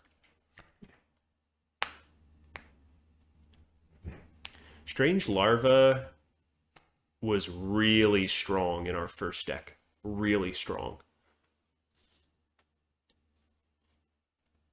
It became Strange Larva turned into a cocoon, and then one turn later it turned into the Mothman, which was a 7/3 flyer.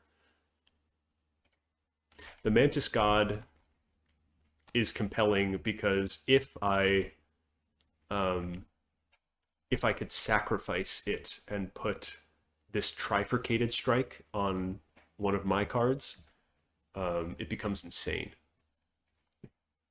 So I don't want another one of these, really. So I'm sort of split between these fellas.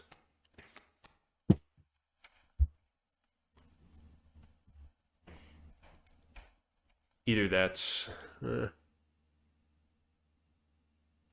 Let's take the Mantis God. I mean, we're playing aggressively, right? Let's just keep playing aggressively. Strange Larva is a little too slow. The mystery of the trapper and trader occupied your thoughts.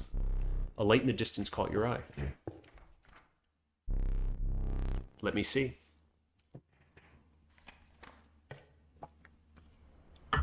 Okay. So we can pick one of three things. Items we're full on. This investiture altar, I think, is probably insane because of the Mantis God thing. So if we put the Mantis God's ability on Grizzly, for example, we just get a Grizzly that deals 12 every turn. Or Turkey Vulture. Nah, Turkey Vulture is just harder to get out. Because we have Triple Blood Squirrels, like, I feel like, yeah.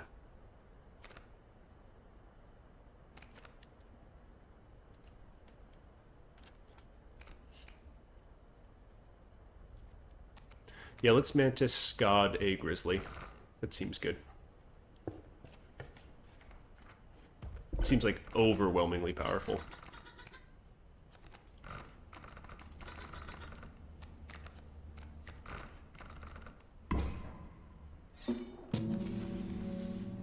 They really let you get away with some crazy stuff here.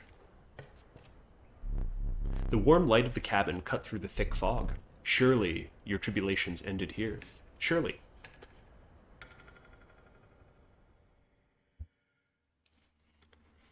Okay, so when this happened last time, yeah. So we're actually alive here.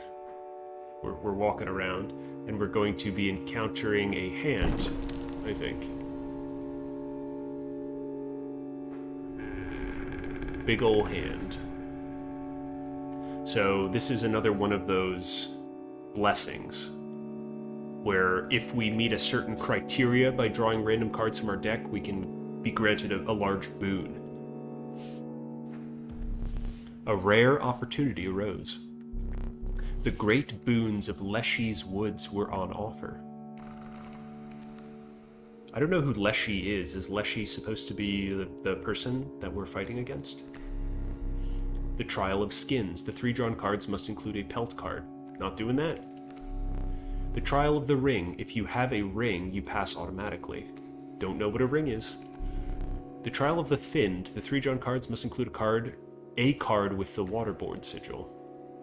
Well, we have one Waterborne card, which is Kingfisher. But these two we will always fail. I don't know what a ring is. I don't think I have one. So let's roll the dice. Let the Trial of the Thinned begin. Nope. Not a single card with the Waterborne sigil. Failure. once again. Trial of the Winged. That one we can get. Trial of Rarity. The 3 drawn cards must include a rare card. Trial of the Swift. We have we have actually both of these, probably. We have 4, 5, 6 rare cards, but I think we have more flying cards, so let's just take flying. Yeah, easy. 2 out of 3. Success. I've never won this before. I've never been granted a great boon. I will grant you one of my most powerful boons. Cards that dramatically alter the game, and you don't even need to draw them. The Boon of Goat's Blood. You will start a battle with a black goat on the board. We kind of already... That's less relevant because we've got those triple blood squirrels. The Boon of the Bone Lord. You will start a battle with 8 bones. I think that might be more relevant. The Boon of the Ambidextrous. You may draw twice at the beginning of your turn. That's pretty fucking good. That's pretty fucking good. I think it's got to be the double draw. This is strong, but our totem makes every squirrel a black goat. This is relevant a little bit because there's a couple cards that require bones, but I mean drawing twice is just gotta be. It's gas. It's gas for days. We're taking the double draw. That was easy. So here is maybe you managed to get a boon. This may be a fair competition. Is this Leshy? Is that his name? Like a Leshin from The Witcher? Like a forest spirit?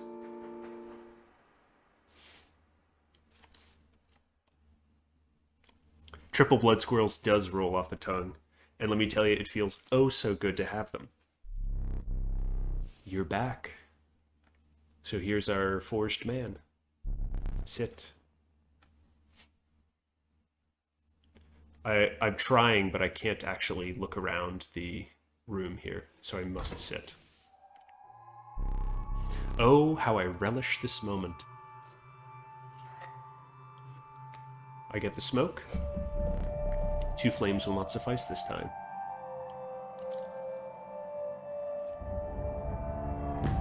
So we need to beat him 3 times.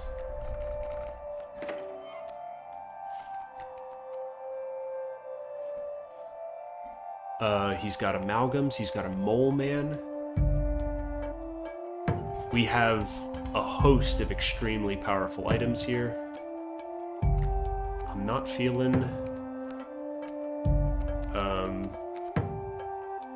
particularly attacked. And we get to draw twice, which is probably the most powerful thing here. So I think we just start getting cards out. I'm guessing he's going to do some crazy stuff when each of these candles go down, so we're going to play it a little bit close to the chest at first, and just amass card advantage by drawing. So I'm going to start by playing a moose buck here.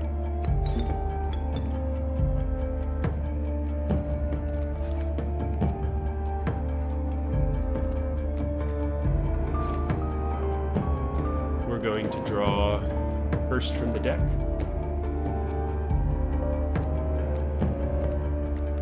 Honestly, I think from the deck again. So we've got both bricks in our hands.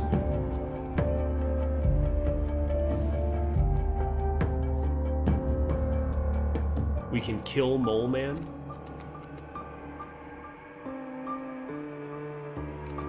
With this brick.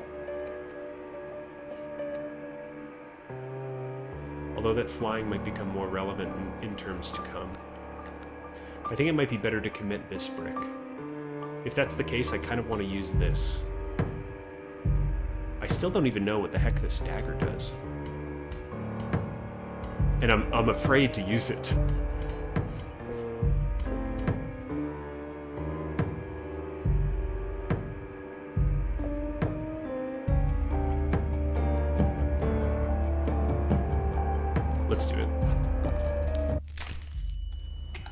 God, that's such a visceral animation.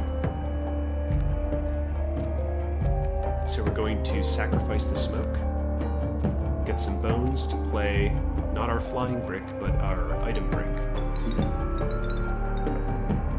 And we got a squirrel, which is fine because I think they should still be triple-blooded. I think this totem is a field effect, so as soon as it enters my hand, it should be triple blood squirrel.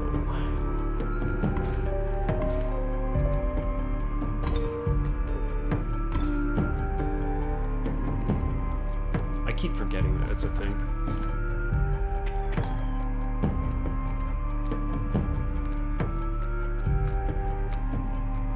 Okay, we've got a grizzly. We've got a trifurcated strike grizzly. So that will just end the round immediately if we choose to do that.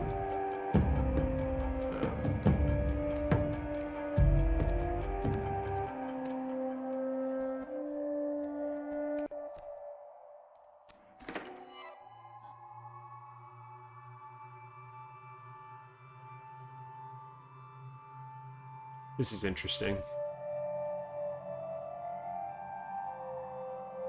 So I could just end it with the grizzly. I don't know what mask he will put on next. If he has a method of taking this grizzly, it will be very bad for me. So I'm considering just playing Stink Bug and doing a bit of biding of time. That will also leave this Mantis God to clear up some of this trash, which is good.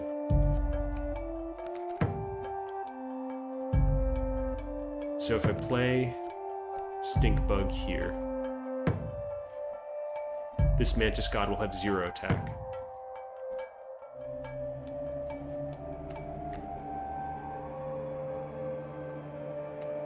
Man, this is scary.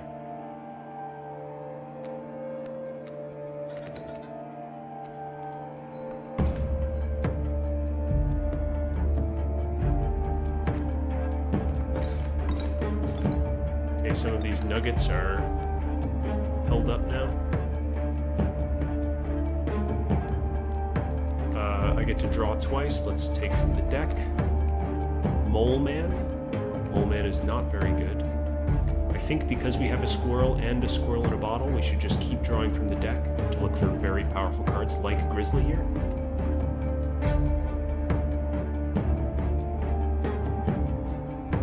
Right now he's taking Stink Bug, which we don't want.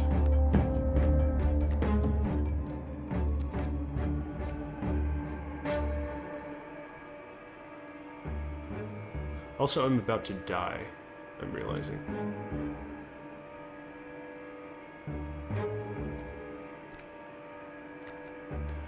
Which makes me think I need to play this. We'll end the round.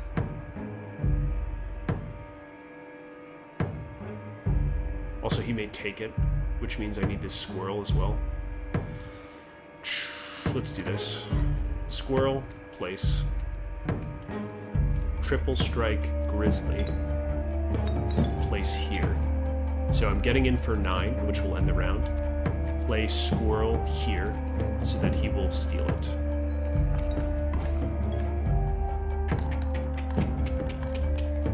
So we'll see what happens here. You capably endured the onslaught of rare creatures, but the true challenge was forthcoming. Shadowy figures appear before you. In their eyes glimmered a recognition of kinship, but colored by guilt. They were betraying you. Oh! I remember that one fondly. Oh my god, it's Brick! Kaminsky, I don't know who that is. Either it's randomly generated, or this is a character. Perhaps this was the old Leshy. He's still taking Squirrel. I get 2 draws.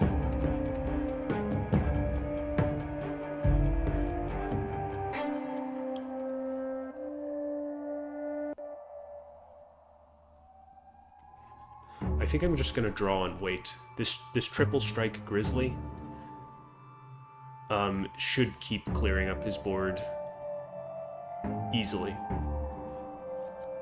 So let's take from the deck.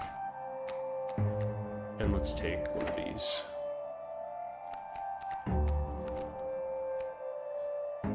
I don't, yeah, because he's going to steal this, I don't feel very compelled. Nice overkill damage. He takes the squirrel, that's fine. Actually, it's good for me. Flying brick hits the gold nugget. Didn't even know that that was the case. AC. Okay, so if I just end the turn, again, one of his lives goes away because of the overwhelming power of the grizzly. So let's just amass some more card advantage here. Bat is very good. Let's take another squirrel. Okay. Let's see what happens in the next phase.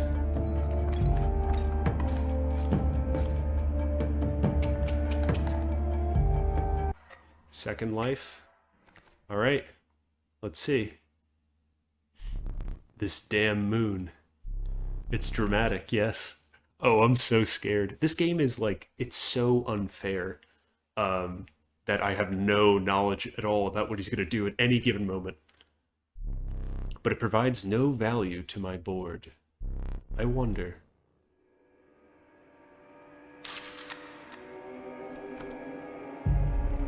Now that is value.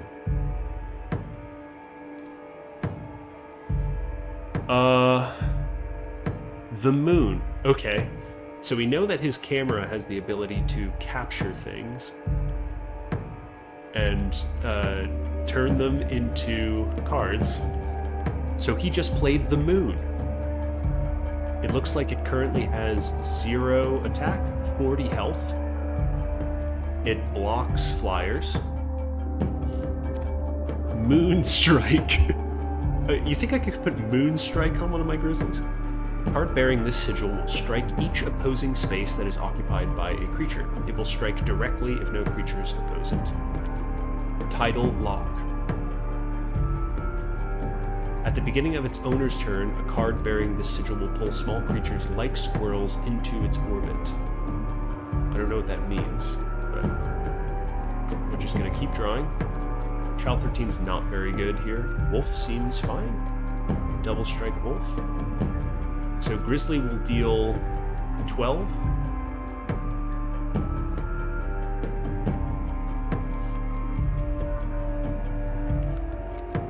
Oh, interesting. I think this is 0 because Stink Bug is reducing its power. So that's good to know. I think we just really start to beat it up.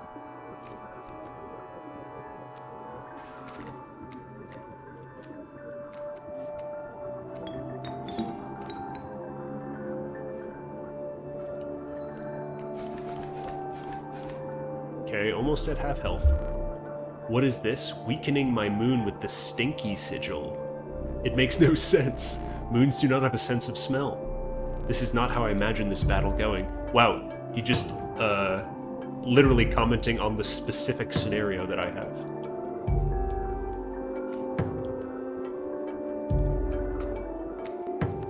Long elk.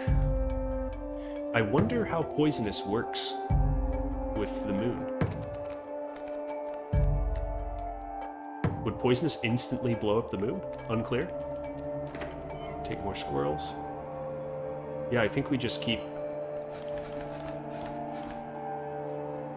It's not doing anything. Pack rat. The douse. Okay. We're gonna kill the moon. You really destroyed the moon. I suppose all that's left is to finish me off. Go on.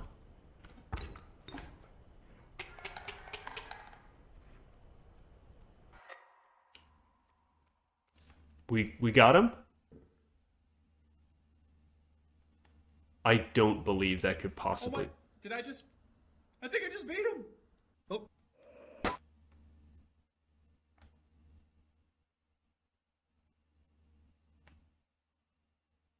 What?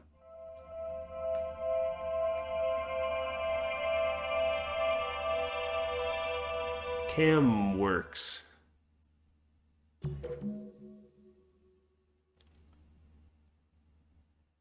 What is going on?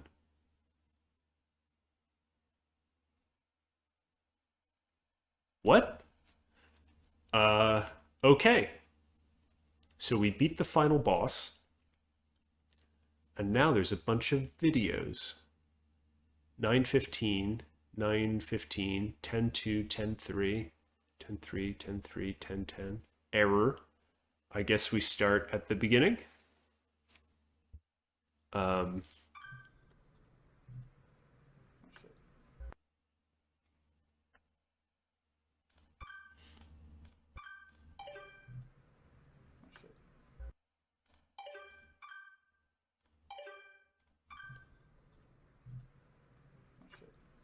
I'm looking for weird sort of like found footage, spooky stuff in the background.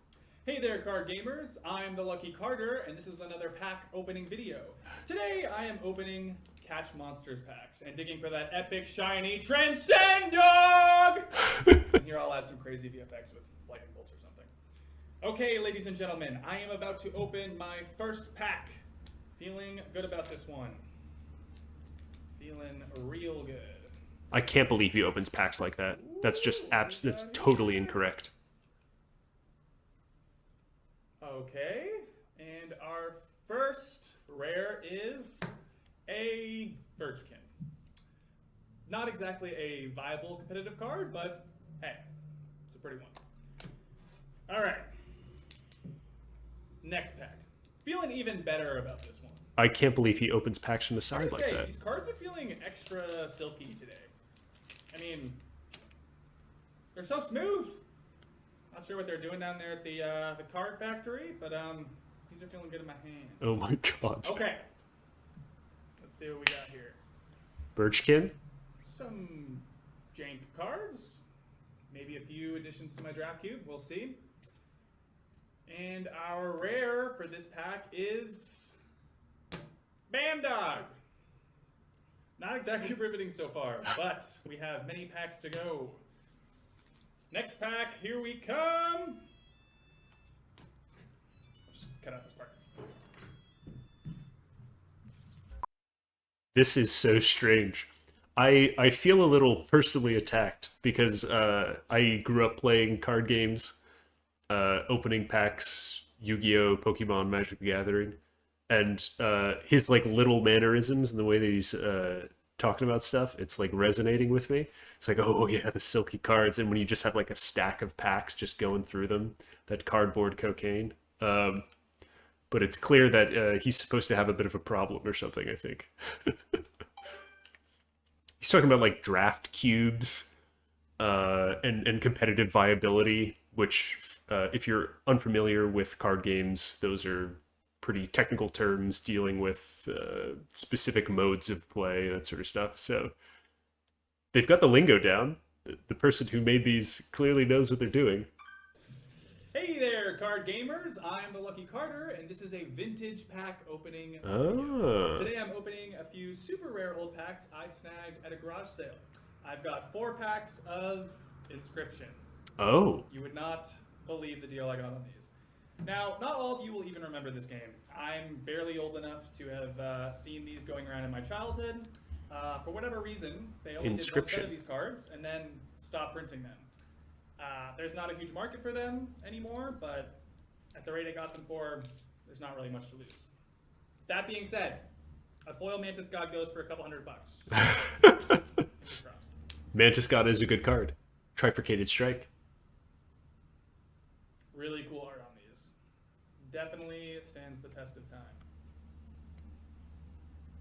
And our rare for this pack is Blue Mage. Cool looking card, but not going to be worth very much. All right. So the art is a little different than the Inscryption cards we've been playing with. Ah. If we're even playing Inscryption, the game. This pack has been opened and resealed. Hope no one snuck the rare out of it. That would suck. Come on, people, honestly. Who opens and reseals a pack?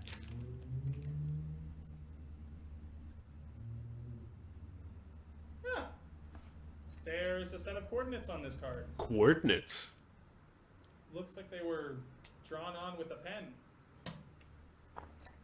49 degrees north, 123 degrees west. I think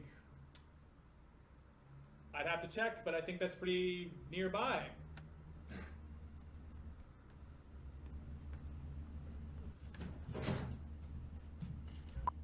Okay. Definitely getting some horror vibes. Alright, you guys. I'm out here living my best life. Yep. Got my trusty headlamp and shovel. Shovel? Always come prepared, kids. Why the shovel? Whew. There we go. Yeah. Okay. Whew. Getting close. I didn't see the card. I think. Assuming there is a thing to get close to. This very well may be a massive waste of... Okay.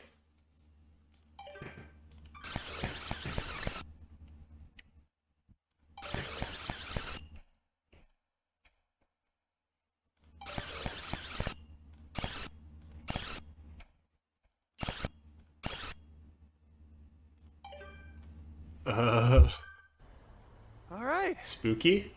That's why you always bring an extra battery, boys and girls. Oh, okay. Gotcha. Every time. You gotta come prepared. I thought he was about to get attacked. Okay.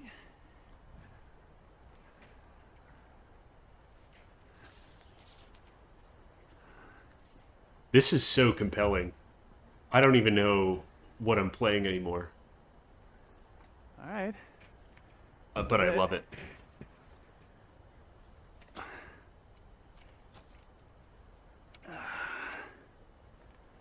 And now, we dig.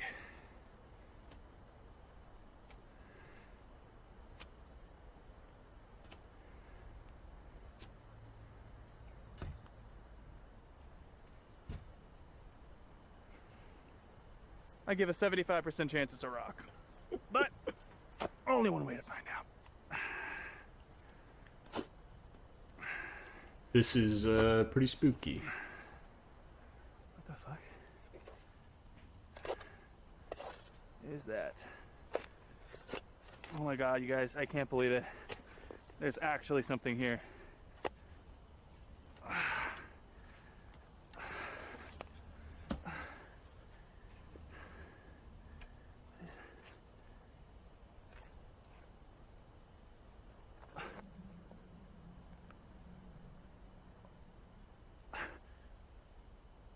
Inscryption.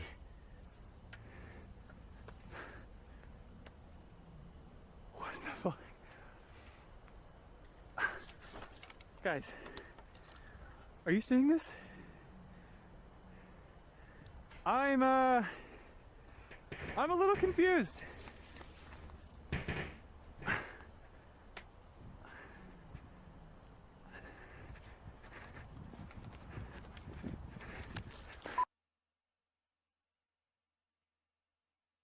Okay. This is just a social stream now. We're just watching videos. So we have a character who found some coordinates on a card, went out, dug in precise coordinates, discovered a floppy disk, and I'm guessing that that has this game on it. Does that mean we are this person playing the game? Or are we someone else who found it?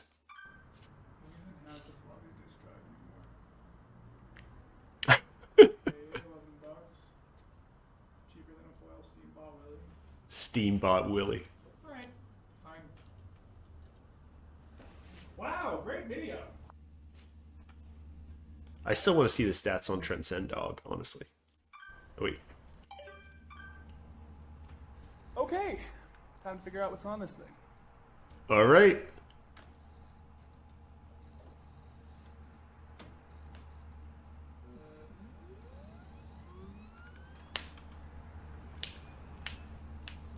Okay, so it's literally the exact opening we saw.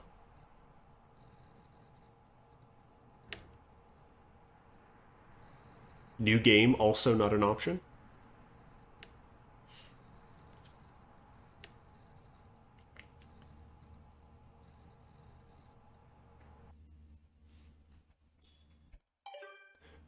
Okay, so maybe that's the prequel, everything that's leading up to this playthrough that we just had. It looks like this is giving us the backstory of us jumping into the game. Because right as we were about to defeat Leshy, we heard the voice of this same person say like, "Oh my god, I beat him."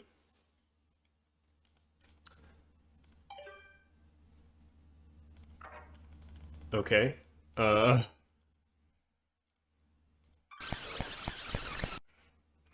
There must be... I mean, is there something I'm missing?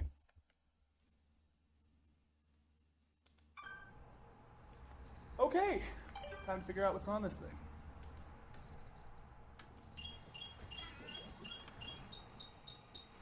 Whoa, whoa, whoa, whoa.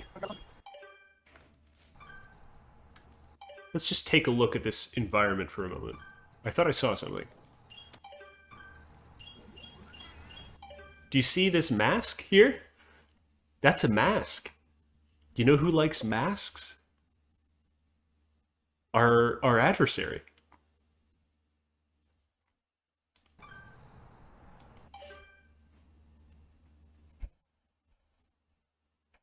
Huh. Wonder if that's related. There's like some wood carving in the back here.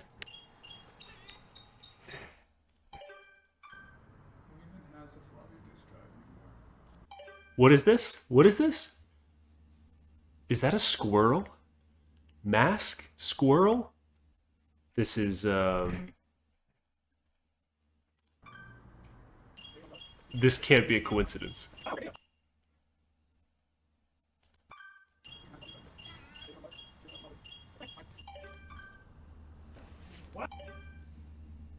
These are gloves. I'm feeling like a detective right now. Who is the killer? All right.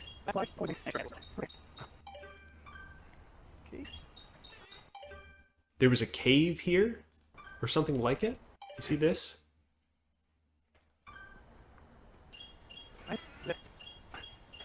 You know what I want to see? What this card is. That's why.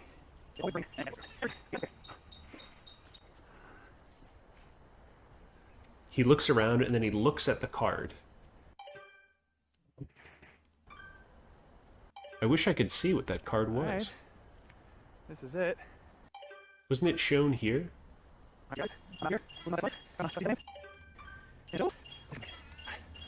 I feel like I'm going insane.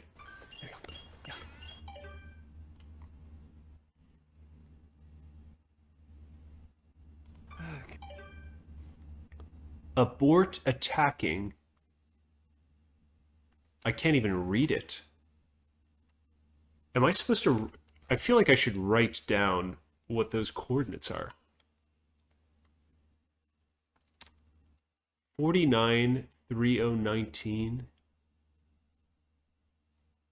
Is it relevant? Probably not. I'm just worried that, like, I got this really amazing deck and I beat the final boss.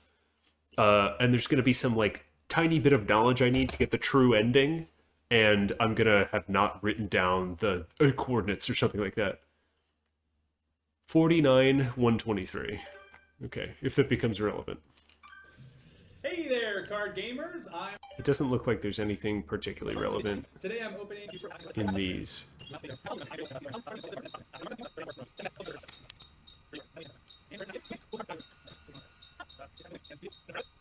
Yeah, these are just straight shots. There's no moving of the camera, so... Hey there, card gamer. Alright, let's,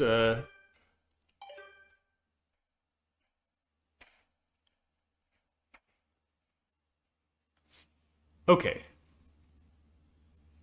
What is going on? I do not celebrate often. and I seldom give gifts. But you, challenger, you are worthy. Please, do not be polite. Dig in. I kind of don't want to, bud. Is there something wrong? Your prize awaits. Very well. Come with me. Okay, so I didn't eat the weird cake. Stand right there.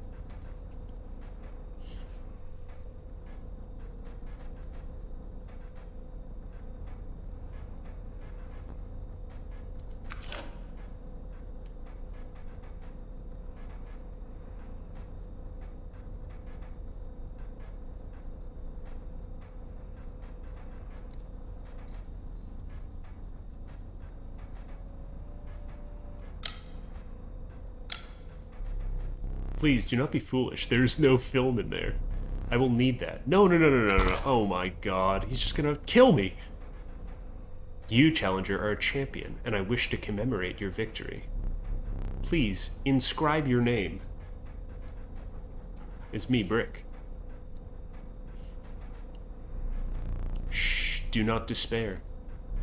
You are a winner. Okay, so I think we still lost. We're gaining information.